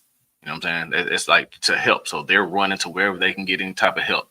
All right. They're looking for, any type of refuge that they can go to. All right. So we're seeing now that Israelites are scattering. All right. Because this persecution is going on. All right. So they're going all over the place. Stuff is getting moved about. All right. So this is how we're understanding that this link that we need to understand the New Testament and understanding the lost sheep. All right. And how people don't know who they are. They don't know what they need to be doing. All right. What you got, Ottawa? So I get what I've realized before is the just wanted to point this out because you're highlighting the lost sheep, right? Mm-hmm. But what some of us may fail to realize, even in the way that the young men and everything learn it, is that they have classes of people. So you, at this point, you already had the northern kingdom, a large portion of Israelites go off and be cut off by the Most High himself. And Right. You saw that in the book of Hosea that happened well before this took place. Right. Now you see another class of Gentiles even being created here. Right. Such Gentiles like your Cornelius, for instance, Mm-hmm. who's not that far removed from the law. However, maybe his parents didn't keep it the way that they should have due to them being forced to turn away from the law, statutes, and commandments. Right. Salaki. Right. Yeah. Very, very heavy point. Because like the priest said, is you had in the book of Hosea this diaspora that folks went about, and now you having people that now may not have journeyed too far off, but they lost their way. All right. Now they're not able to, keep the law and do what they need to do. All right. Because we're going to see we've already seen what they did to make sure people weren't keeping the law, but that's an ongoing thing. All right. And one more thing, if I may, Salaki. Well, sure. This even helps me understand. I don't agree with it, but I can understand the arrogance and the pompous nature of those who kept the law through this time. So those Pharisees, those Sadducees, those the higher ups in the law, that their what, like grandfathers Mm-hmm. didn't yield, they didn't bow a knee. Right. So they would have an air of arrogance to them. Right. We went through the fire. We never turned away. Mm-hmm. So they would even have that pompous nature that I can see where they get it from. Right. Salaki. Right. Now, very, very heavy point, because that's what, is something you have to understand as well, is the book of Maccabees is where the Sadducees and Pharisees came about. Right. It's exactly that. This is where they started, where they were created. Right. All right. Right here. All right. And that's what I was saying. It's like you need to make sure that you read the book of Maccabees, and understand that in order to understand Paul. Because what was Paul? A Pharisee. All right. So you have to, understand, like, Ottawa said, their mindset, what they went through, their history. All right. You got a question, sis? Yes. So it's like are we seeing like the start of why today's Israel and surrounding areas look more like Greeks than us Blacks, as far as like everyone thinking Israel now is the Israelites and how they're supposed to look? That makes sense. Yeah, so I would have to go deeper into that history and check on that. But this is more so, so with that, what you're talking about, those people converted over. All right. So even as far as like where Israel physically is now, that was something that has happened recently with them going over there. So the Israelis that that are over there in that nation now, what was it? Was it Montfort Act? Belfort Act. Yeah, Belfort Act. That was in like 1949, 42. There we go. I told you I went to Towers, man. You know what I'm saying? I'm talking about, yeah. So the Belfort Act, that was something recently where they, occupied that area. Yeah.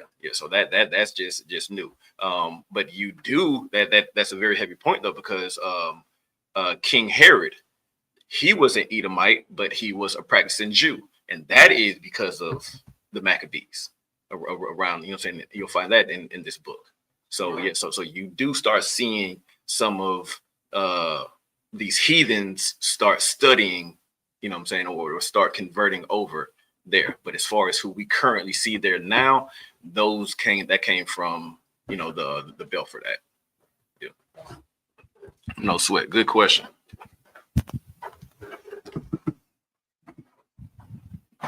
All right. What verse we leave off on? 54 now, sir.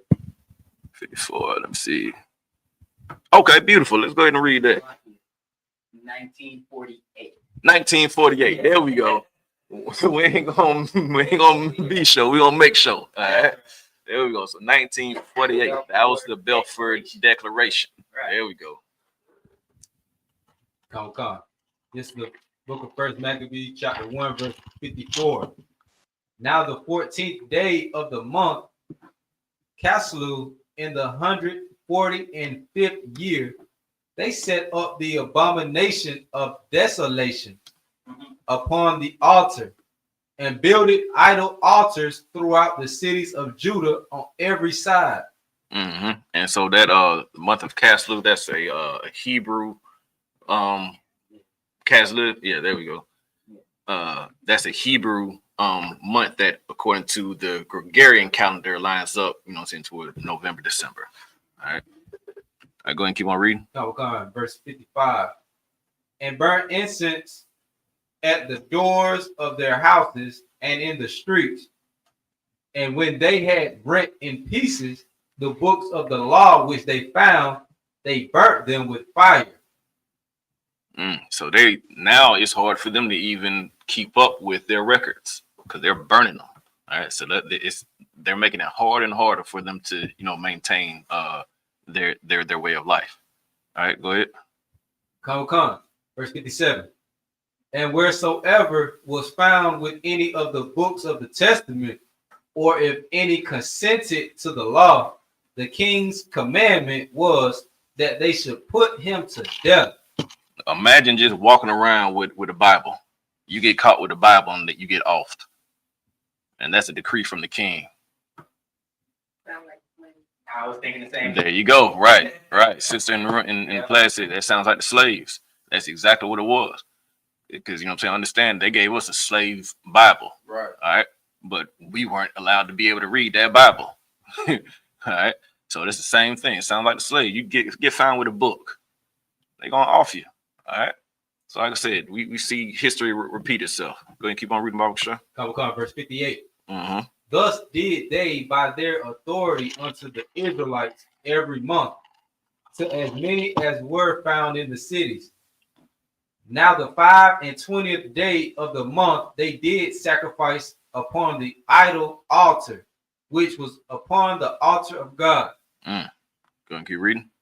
At which time, according to the commandment, they put to death certain women that had caused their children to be circumcised. So, man, you sitting up here, all you want to do is give birth to your baby and follow the Most High's commandment and circumcise your baby. And you get unalived because of that. All right. That's what was going on. That's why we can see going in that whole circumcision thing. All right. Because people were deathly afraid to circumcise their child. All right. Go ahead and keep reading. Come. And they hang the infants. They what? Hang the infants. Man, I'm trying to tell you, we talking about a wicked oppressor, man. Right. All right. Understand that this is the same one that just talked about we need to join hands and come together. Right. All right. But they're killing, they're unaliving our women for circumcising their children, and they're hanging infants. All right, like I said, history repeats itself. Right. All right, because you come into, you know what I'm saying, the transatlantic slave trade over here in America, and they start using our infants for gator bait. Right. All right. So one point in time they're hanging them by the necks. Another point in time they're using them for gator bait. All right. Same evilness, man. Time just changed. That's all. Go ahead and keep on reading. Come, verse 61. And they hang the infants about their necks, and rifled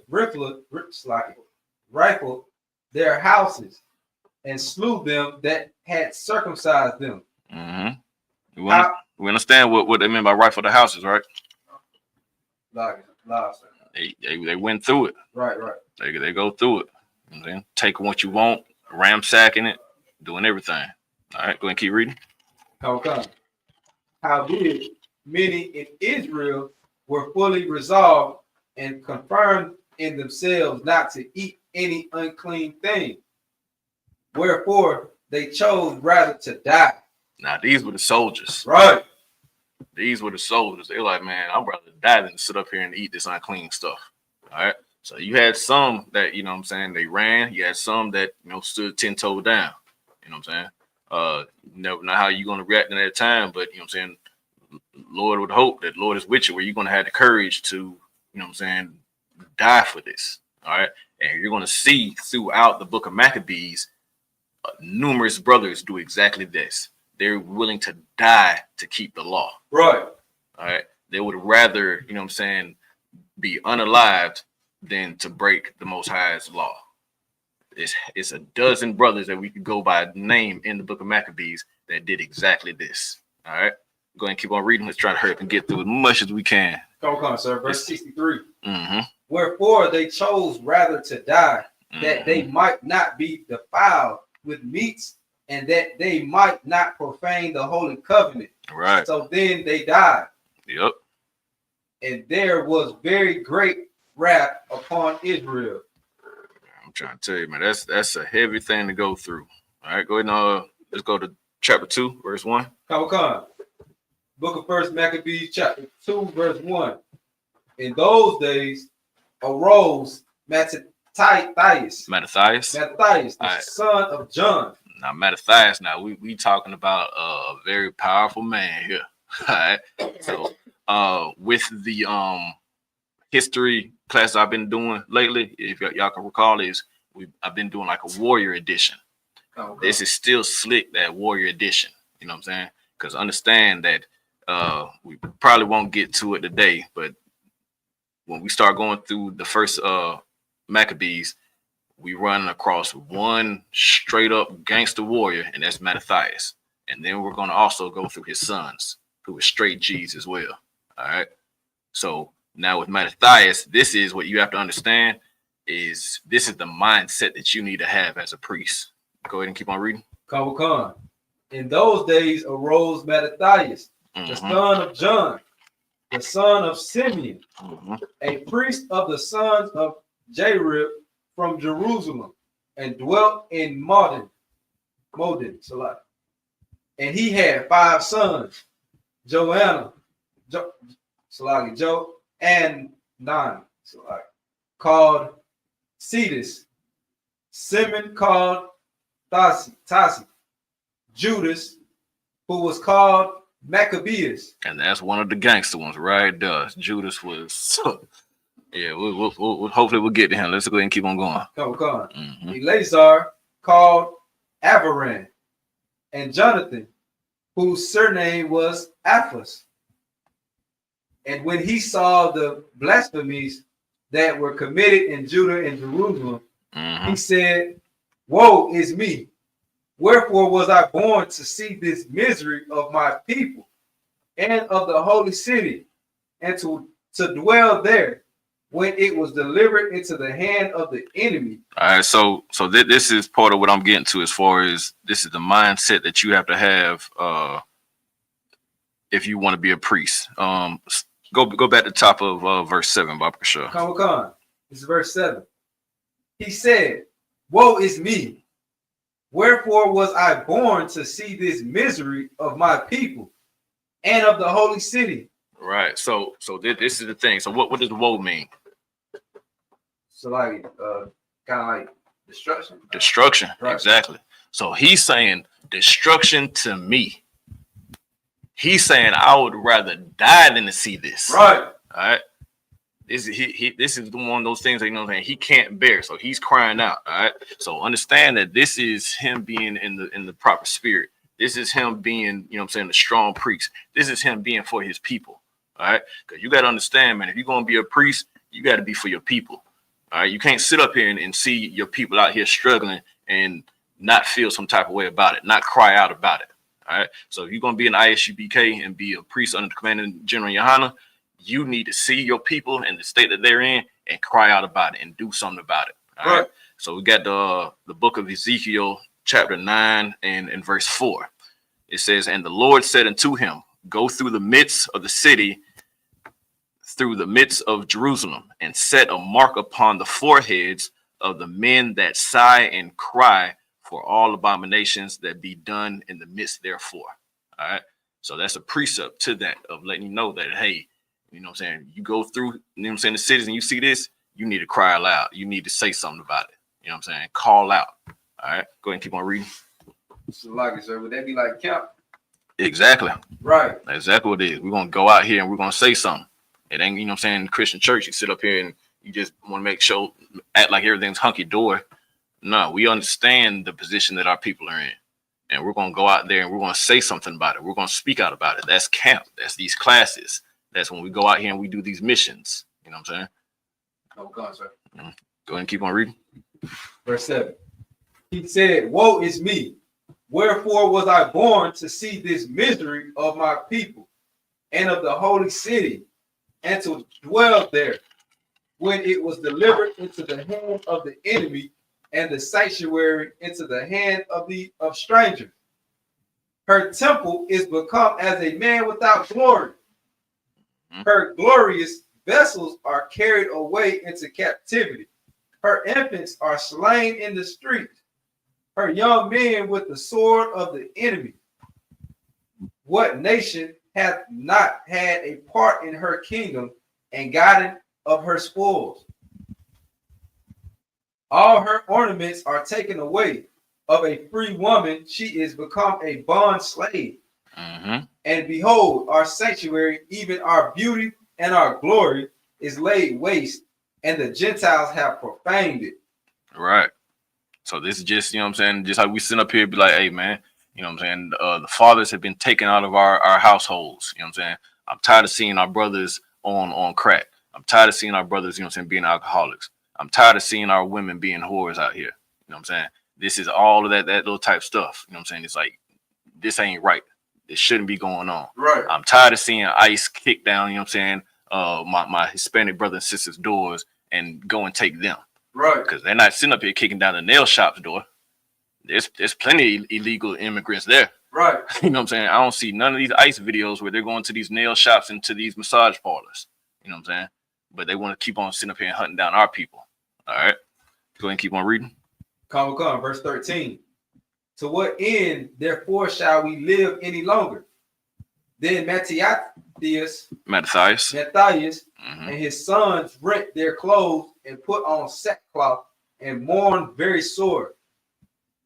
In the meanwhile, the king's officers, such as compelled the people to revolt, came into the city Modern to make them sacrifice. And when many of Israel's came unto them, Matthias also and his sons came together. So they're coming together. They squadding up. I ain't going to read. Then answered the king's officers and said to Matthias, on this wise, thou art a ruler and an honorable and great man in this city. All right, because so now they understand the power that Matthias has. They see that. They understand that, you know, because like I said, Matthias was a priest. He was an honorable man. You know what I'm saying? He had, you know, this respect, this power.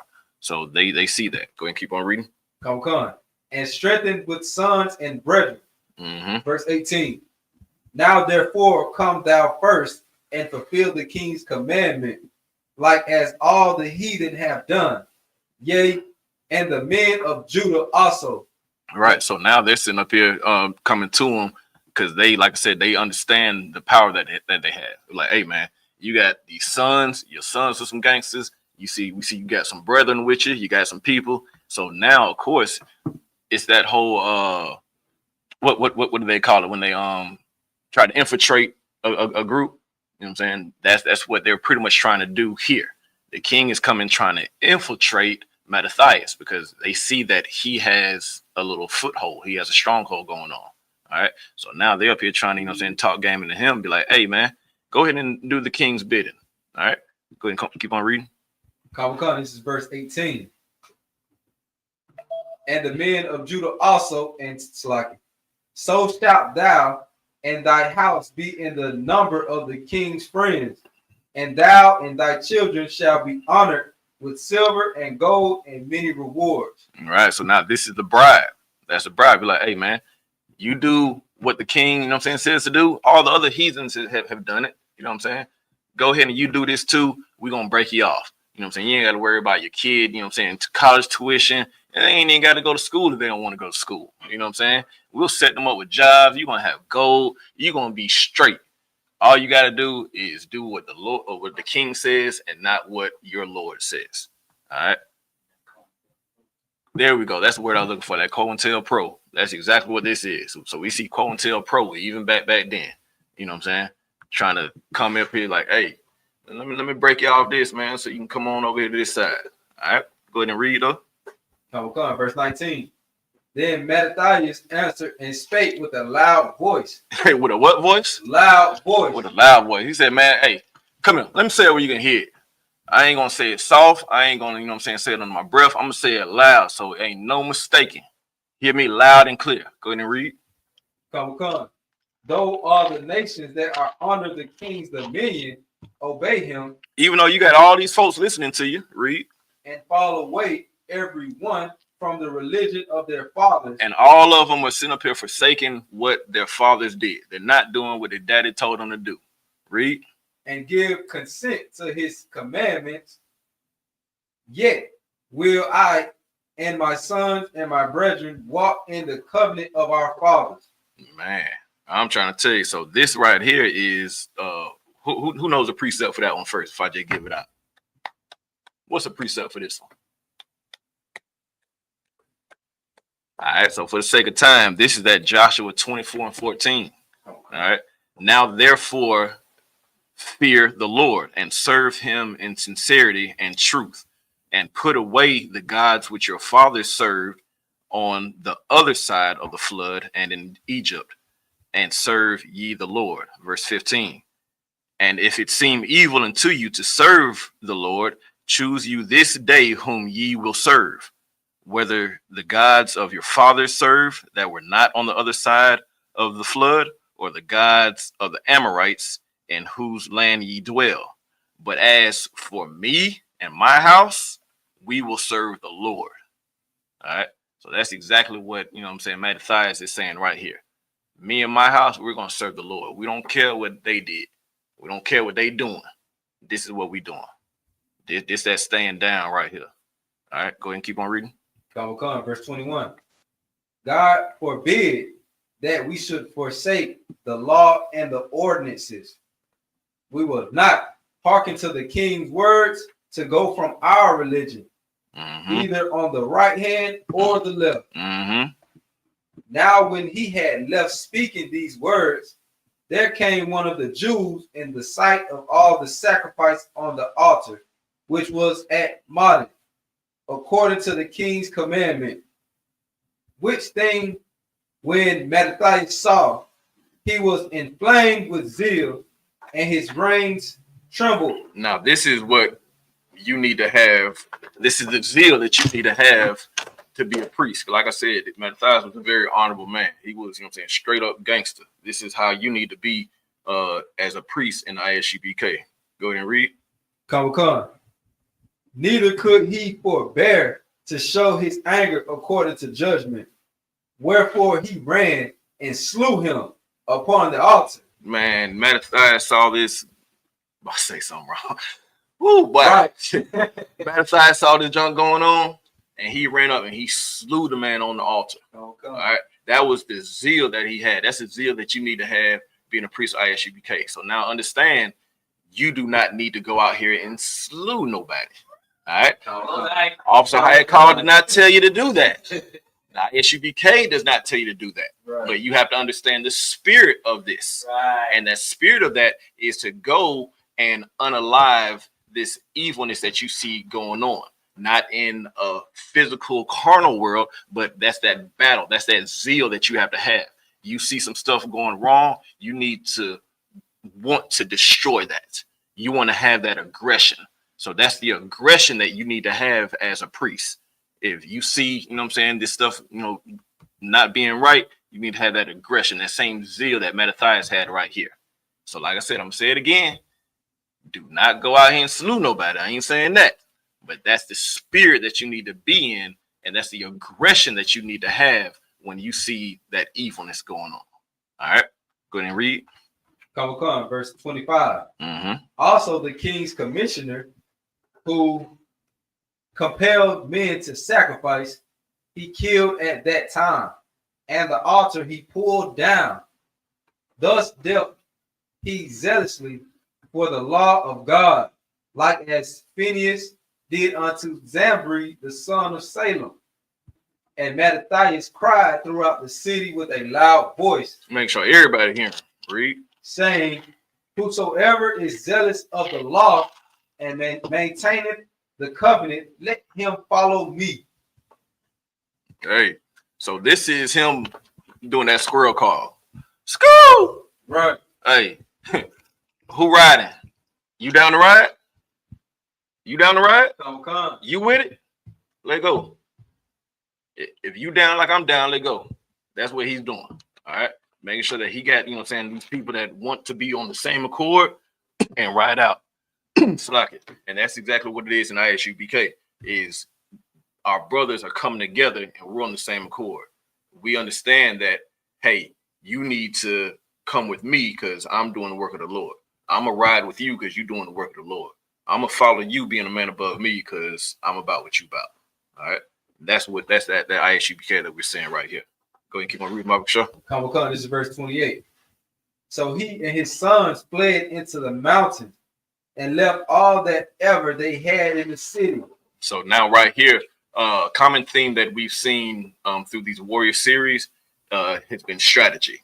So understand that that's what this is. This ain't being scary. This is being strategic. All right, because they knew what he just did. Boom, boom. They, you know what I'm saying, unalive. Now let's go ahead and go hide out so we can, you know what I'm saying, get ready. All right, we squatted up. Now this is a strategic thing that they're doing here. All right, go ahead and keep reading. Come. Then many, so like this is verse 29, book of First Maccabees, chapter 2, verse 29. Then many that sought after justice and judgment went down into the wilderness to dwell there, both they and their children and their wives and their cattle, because affliction increased sore upon them. Now when it was told the king's servants and the host that was at Jerusalem in the city of David, that certain men who had broken the king's commandment were gone down into the secret places in the wilderness. Matter of fact, do me a favor, jump down to 41 for the second time. Sir. Verse 41. At that time, therefore, they decreed, saying, whosoever shall come to make battle with us on the Sabbath day, we will fight against him. Yeah, so because what was going on was they came and they attacked them on the Sabbath and they weren't going to fight, and they lost a lot of people. All right. So at this point, they're like, yeah, that ain't happening no more. You know what I'm saying? Y'all want to fight on the Sabbath? All right, we going to get to it. All right, go ahead and keep reading. Come.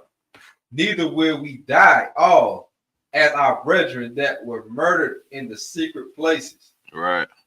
Then came there unto him a company of Assyrians, who were mighty men of Israel, even all such as were voluntarily devoted unto the law. Go ahead and keep reading. Also, all they that fled for persecution joined themselves unto them, and were a stay unto them. So they joined their forces and smote sinful men in their anger, and wicked men in their wrath. But the rest fled to the heathen for secure. And we already went through that. Secure is assistance. All right. So understand, they was letting everybody get it. All right, even if it was their own people. Right. All right. So hey, you being wicked, you don't want to, you know what I'm saying, do it. I'm gonna show you. All right. And that's the righteousness that we see in this. All right, because they're doing the work of the Lord. All right. So even it was against their own people. So like I said, that's that same spirit that you have to have. You don't sit up here and you don't unalive your brother. But when you see that wickedness going on in your brother, that's the same aggression that you have to have. You see that wickedness in your sister, that's the same aggression that you have to have, is to nope, let me hurry up and get this about you. All right. I want to unalive that spirit, that demon that's in you. All right. Not you. We ain't hurting nobody. All right. But we want to make sure that we straighten that out as far as that spiritual realm. All right. Go ahead and keep on reading. This is verse 45. Then Matthias and his friends went round about and pulled down the altars, and what children soever they found within the coast of Israel uncircumcised, those they circumcised valiantly. They pursued also after the proud men, and the work prospered in their land. So they recovered the law out of the hand of the Gentiles and out of the hand of kings, neither suffered they the sinner to triumph. Hey, they got their bite back. Right. All right, gonna keep reading. Come, verse 49. Now when the time drew near that Matthias should die, he said unto his sons, now hath pride and rebuke gotten strength, and the time of destruction and the wrath of indignation. All right, so now Matthias' time has come to an end. So just like the same way when Christ was coming to the end of his time, he prepared his disciples. All right, that's the same thing that was going on right here with Matthias, was he was preparing his sons. Like, hey, I'm about to, you know what I'm saying, be up out of here, but this is what I need you to do. This is how I need you to carry on. All right. Jump down to verse 66, Baba Kashah. We're gonna try to wrap it up and get on out of here. Because like I said, I knew we were just gonna scratch the surface. It's a lot to unpack on here. So it's a lot to really go through. But this is a very, very heavy book. A very heavy book. Yeah, I actually love it, man. Some gangster shit, stuff be going on. You know what I'm saying? You know what I'm saying? Let's go ahead and keep reading. This is book of First Maccabees, chapter 2, verse 66. As for Judas Maccabeus, he hath been mighty and strong, even from his youth up. Here he come. All right. So understand that his daddy was a problem. All right. But he's a problem too. You know what I'm saying? He just like his pappy. Right. All right. He was a straight up problem. All right. Go ahead and keep reading. Slack. Oh, Slack. I said father? Mm-hmm. Yeah, Slack. All right, go ahead and keep on reading. Come. As for Judas Maccabeus, he had been mighty and strong, even from his youth up. Let him be your captain and fight the battle of the people. Take also unto you all those that observe the law, and avenge ye the wrong of your people. Recompass fully the heathen, and take heed to the commandments of the law. So he blessed them and was gathered to his fathers. And he died in the 146th year. And his sons buried him in the sepulchres of his fathers at Modish. Mm-hmm. And matter of fact, let's go to chapter 3, verse 1. Come. Sure. This is the book of First Maccabees. And Salakia. Those were his sons. Salakia, Matthias was pappy, and all of them was his brothers that gathered up. Salakia. Gotcha. No sweat. Got me twisted up all the one. Yeah, my bad. I ain't no sweat. Come. This is the book of First Maccabees, chapter 3, verse 1. Then his son Judas, called Maccabeus, rose up in his stead, and all his brethren helped him, and so did all they that held with his father, and they fought with cheerfulness the battle of Israel. Now listen, that's one west right there. Right. Because you got to understand, you know what I'm saying? You sit up here and be during the week, you know what I'm saying? You be waiting for camp to roll around, you know what I'm saying? You be waiting for the opportunity to teach. You be waiting for the opportunity, you know what I'm saying, to go and battle. You know what I'm saying? That's that cheerfulness, you know what I'm saying, that they're talking about. That's that one West spirit. It's like, hey man, I'm ready. All right. My other one over here, he be, you know what I'm saying, licking his chops when it's, you know what I'm saying, come time to go get somebody. Right. He be with it, you know what I'm saying? So that's the spirit that you gotta have is that go-getter. You know what I'm saying? All right, go ahead and keep on reading. Come, verse 3. So he gat his people great honor and put on a breastplate as a giant, and girt his warlike harness about him. And he made battles, protecting the host with his sword. In his acts he was like a lion, and like a lion's whelp roaring for his prey. I told you, he a bad boy. Right. You know what I'm saying? Go ahead and keep reading. Verse 5. For he pursued the wicked and sought them out. He sought them out. He ain't sit back and was like, okay, if they attack me, I'll do something. If they come around here, I'll, you know what I'm saying, defend myself. No. He went to go get them. He pursued them. All right, because he understood what they did to his people, and he was like, all right, I'm going to go get you. All right. It ain't no, I'm going to sit back and be, you know what I'm saying, just sitting back in my corner waiting for it to come. I'm going to bring the fight to you. Right. That's exactly what he did. He brought the fight to them. All right, go and keep reading. And burnt up those that vexed his people. Wherefore the wicked shrunk for fear of him. They got scared. They shrunk up. What happened when you get scared? They shrunk up. All right, go and keep reading. Wherefore the wicked shrunk for fear of him. And all the workers of iniquity were troubled, because salvation prospered in his hand. He grieved also many kings, and made Jacob glad with his acts. He grieved many kings. The kings was up there hurting. They was up there like, what's going on? Right. Now, you know you a bad boy. He said many kings. Oh, God. So he's out here putting in work. You know what I'm saying? He got them scared up. And this is like a 5-year battle that he had going on. You know what I'm saying? All right, go ahead and keep on reading. And his memorial is blessed forever.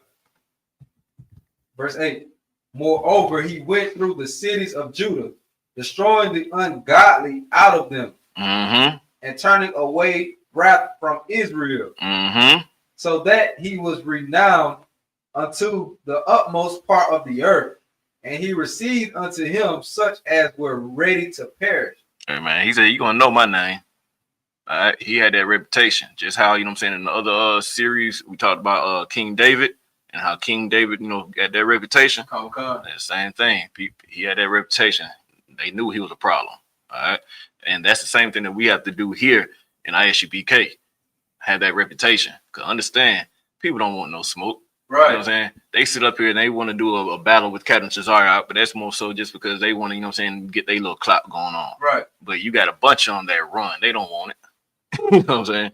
They don't want it with nobody. They don't want it with, you know what I'm saying, troopers here. You know what I'm saying? We got young men that can go out here and slay, you know what I'm saying, these Christian pastors anytime. That's right. You know what I'm saying? All right, go ahead and keep on reading. Verse 10. Then Apollonius gathered the Gentiles together, and a great host out of Samaria to fight against Israel. Which thing when Judas perceived, he went forth to meet him, and so he smote him and slew him. Many also fell down slain, but the rest fled. Wherefore Judas took their spoils, and Apollonius sword also, and therewith he fought all his life long. Now when Saron, a prince of the army of Syria, heard say that Judas gathered unto him a great multitude and company of the faithful to go out with him to war, he said, I will get me a name and honor in the kingdom, For I will go fight with Judas and them that are with him who despise the king's commandment. So he made him ready to go up, and there went with him a mighty host of the ungodly to help him, and to be avenged of the children of Israel. And when he came near to the going up of Beth Horon, Judas went forth to meet him with a small company, who, when they saw the host coming to meet them, said unto Judas, how shall we be able, being so few, to fight against so great a multitude and so strong, seeing we are ready to faint with fasting all this day? What does it sound like they have a lack of? Confidence or faith. There you go. Go ahead and keep reading. Come, sir. Verse 18. Unto whom Judas answered, it is no hard matter for many to be shut up in the hands of a few. Trying to tell you. Small things to a giant. Right. You know what I'm saying? Go ahead, keep reading. Come. And with the God of heaven, it is all one to deliver with a great multitude or a small company. Mm-hmm. For the victory of battle standeth not in a multitude of an host, but strength cometh from heaven. All right. So just how we read about with King David. King David said, hey, the Lord has delivered my enemies to me. All right. Y'all worried about, oh, you ain't ate for a little while, you feeling weak. Oh, we ain't got the numbers. Look, that's not where our strength is. Our strength comes from the Most High. Our strength comes from the heavens. Don't worry about no numbers. Don't worry about, you know what I'm saying, how strong you feel. Don't worry about how weak you feel. You know what I'm saying? This is the Most High with us. All right. Let's see. We're gonna have to get ready to wrap it up in a little bit here. I did want to get to a certain point. Go to 4:1. Chapter 4, verse 1. Okay, sir. This is the book of First Maccabees, chapter 4, verse 1. Then took Gorgias 5,000 footmen and 1,000 of the best horsemen, and removed out of the camp by night, to the end he might rush in upon the camp of the Jews and smite them suddenly. And the men of the fortress were his guides. Now when Judas heard thereof, he himself removed, and the violent men with him, violent men with him, that he might smite the king's army which was at Emmaus. Mm-hmm. While as yet the forces were dispersed from the camp. Yeah, so he started doing this little guerrilla warfare stuff going on now. All right, so for sake of time, we're gonna skip around on some stuff. Go to 4:35, Baba Shah. Come. Verse 35. Now when Lysias saw his army put to flight, and the manliness of Judah's soldiers, and how they were ready either to live or die valiantly. No, valiant. So like valiant. Come. Yeah. And matter of fact, go start that from the top, Baba Shah. This is a heavy verse here.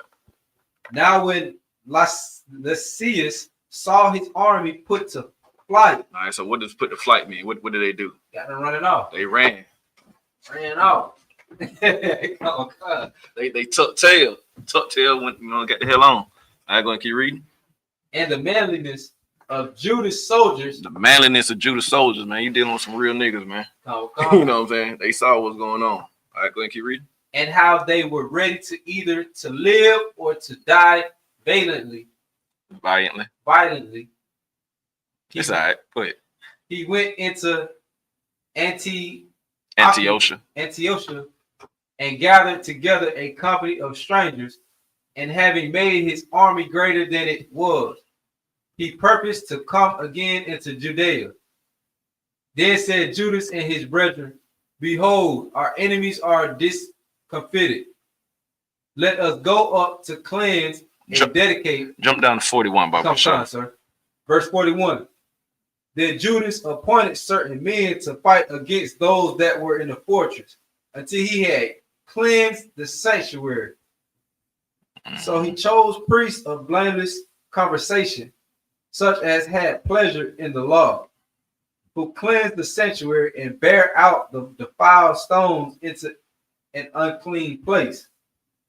And when, as they consulted what to do with the altar of burnt offerings, which was profane, they thought it best to pull it down, lest it should be a reproach to them. Because and then go ahead and jump on down to 59 for the sake of time. But definitely you can go back and read this on your own time. Jump on down to 59, Bob, for sure. Come, verse 59. Moreover, Judas and his brethren with the whole congregation of Israel ordained that the days of the dedication of the altar should be kept in their season from year to year by the space of 8 days, from the 25th day of the month Celsius, with mirth and gladness. At that time, also they builded up the Mount Sion with high walls and strong towers round about, lest the Gentiles should come and tread it down, as they had done before. Yeah, so now this is what we're seeing is the rededication of the temple. All right, they went and they got their bike back. All right, that beach cruiser. You remember how at the end of Friday started riding that beach cruiser down? What they doing? They riding that beach cruiser down. Man, I got my bike back. You know what I'm saying? They fought violent. See, got me not even be this said. God dang. But they went and they put up, you know what I'm saying, the strong fight. Let's say that. There you go. You know what I'm saying? There were some warriors. They got down with it. All right. And that's what it's about, man. That's, you know what I'm saying, the spirit that you have to have. You know what I'm saying? You got to make sure that you stay down. Yeah, they went through ups and downs. They went through, you know what I'm saying, adversity, but they kept that faith. You know what I'm saying? They kept that zeal. So keep that zeal for the Most High. You know what I'm saying? Keep that passion that you have to want to see your brothers do good. If you see, you know what I'm saying something going on, cry out about it. All right, because for too long we sit up here and want to be every man for himself. All right, that's not what a warrior is about. A warrior is for his people. You got to be for your people. If you ain't for your people, you a damn coward. Right. All right. Right. So that's what you need to do. You need to have that zeal of the Most High, and you need to make sure that you have that faith in the Most High that He is going to, you know what I'm saying, be the one to protect you, to deliver your enemies up to your feet. All right. Definitely going to need to do another part to this. But like I said, come on down here to 3353 Glenwood Road. Get in the class. Holler at us for the Feast of Dedication, and get right, man. All right. Thawada for being with us. I didn't do the roll call, but Thawada for everybody that checked in online. Thawada for everybody that came in to the class, and always a big Thawada, young man Tevin doing a hell of a job, reading for us, man. All right, so with that, I pass the class off to priest and officer Fitty Napash Ra'ab. I got you, sir. Clap it up for class. Heavy class, heavy class. We are the ISUPK, started out of 1 West, 125th Street, Harlem, New York. Rule for new brother and sister. When a new brother or sister comes into the school, they are off limits for 6 months. They are to be saluted only. They are here to shed themselves of the world. If they need transportation, the teacher will arrange it. After 6 months, if a brother or sister has an interest in a particular person, he or she must get permission from the head to speak to a brother or sister. There is another 6 months in which the brother and sister will court each other. After this 6 month period, the brother and sister will get permission from the head to marry. Tithe, which is a commandment. The book of Numbers, chapter 18, verse 21, and the book of Malachi, chapter 3, verses 8 through 10. Ma'ashara means 10th in the Hebrew. 10% of every penny of any increase the Lord gives you. Give to the treasury department or teacher. Priest fund, free will offering for priests, not mandatory. Whatsoever amount you would like. Upcoming holy convocations. You just heard here in class that we have Hanukkah, also known as the Feast of Dedication in the English. That'll be next Sunday, the 14th of December at even. Salakia. Just take a look at the bulletin board here in the passageway for any updates on high holy days and things of that nature. Rule for new brothers and sisters. Oh, Salakia. If any person wants to be a trooper in the school, He must start wearing all black boots, shirt, pants, headbands, or scarves. And with that, we'll give one courtesy salute to the men of Israel. Men of Israel. Ahmad. Ahmad Shabbat. Ahmad. Barak. Yahweh Hashem Yahushua Barak. What we said to you in English is, may the Lord bless you in the name of Christ. Yad Yamatat, me hands down. We're going to give one courtesy salute to the sister in the class. Men of Israel. Sar, which means turn. Sister, please stand. Men of Israel. Ahmad Shabbat. Ahmad. Barak. Yahweh Shamar Alatan Ba'Hashem Yahushua. What I said to you in the English is, may the Lord watch over you in the name of Christ. Yad Yamatat, hands down, class dismissed. That's right. That's right.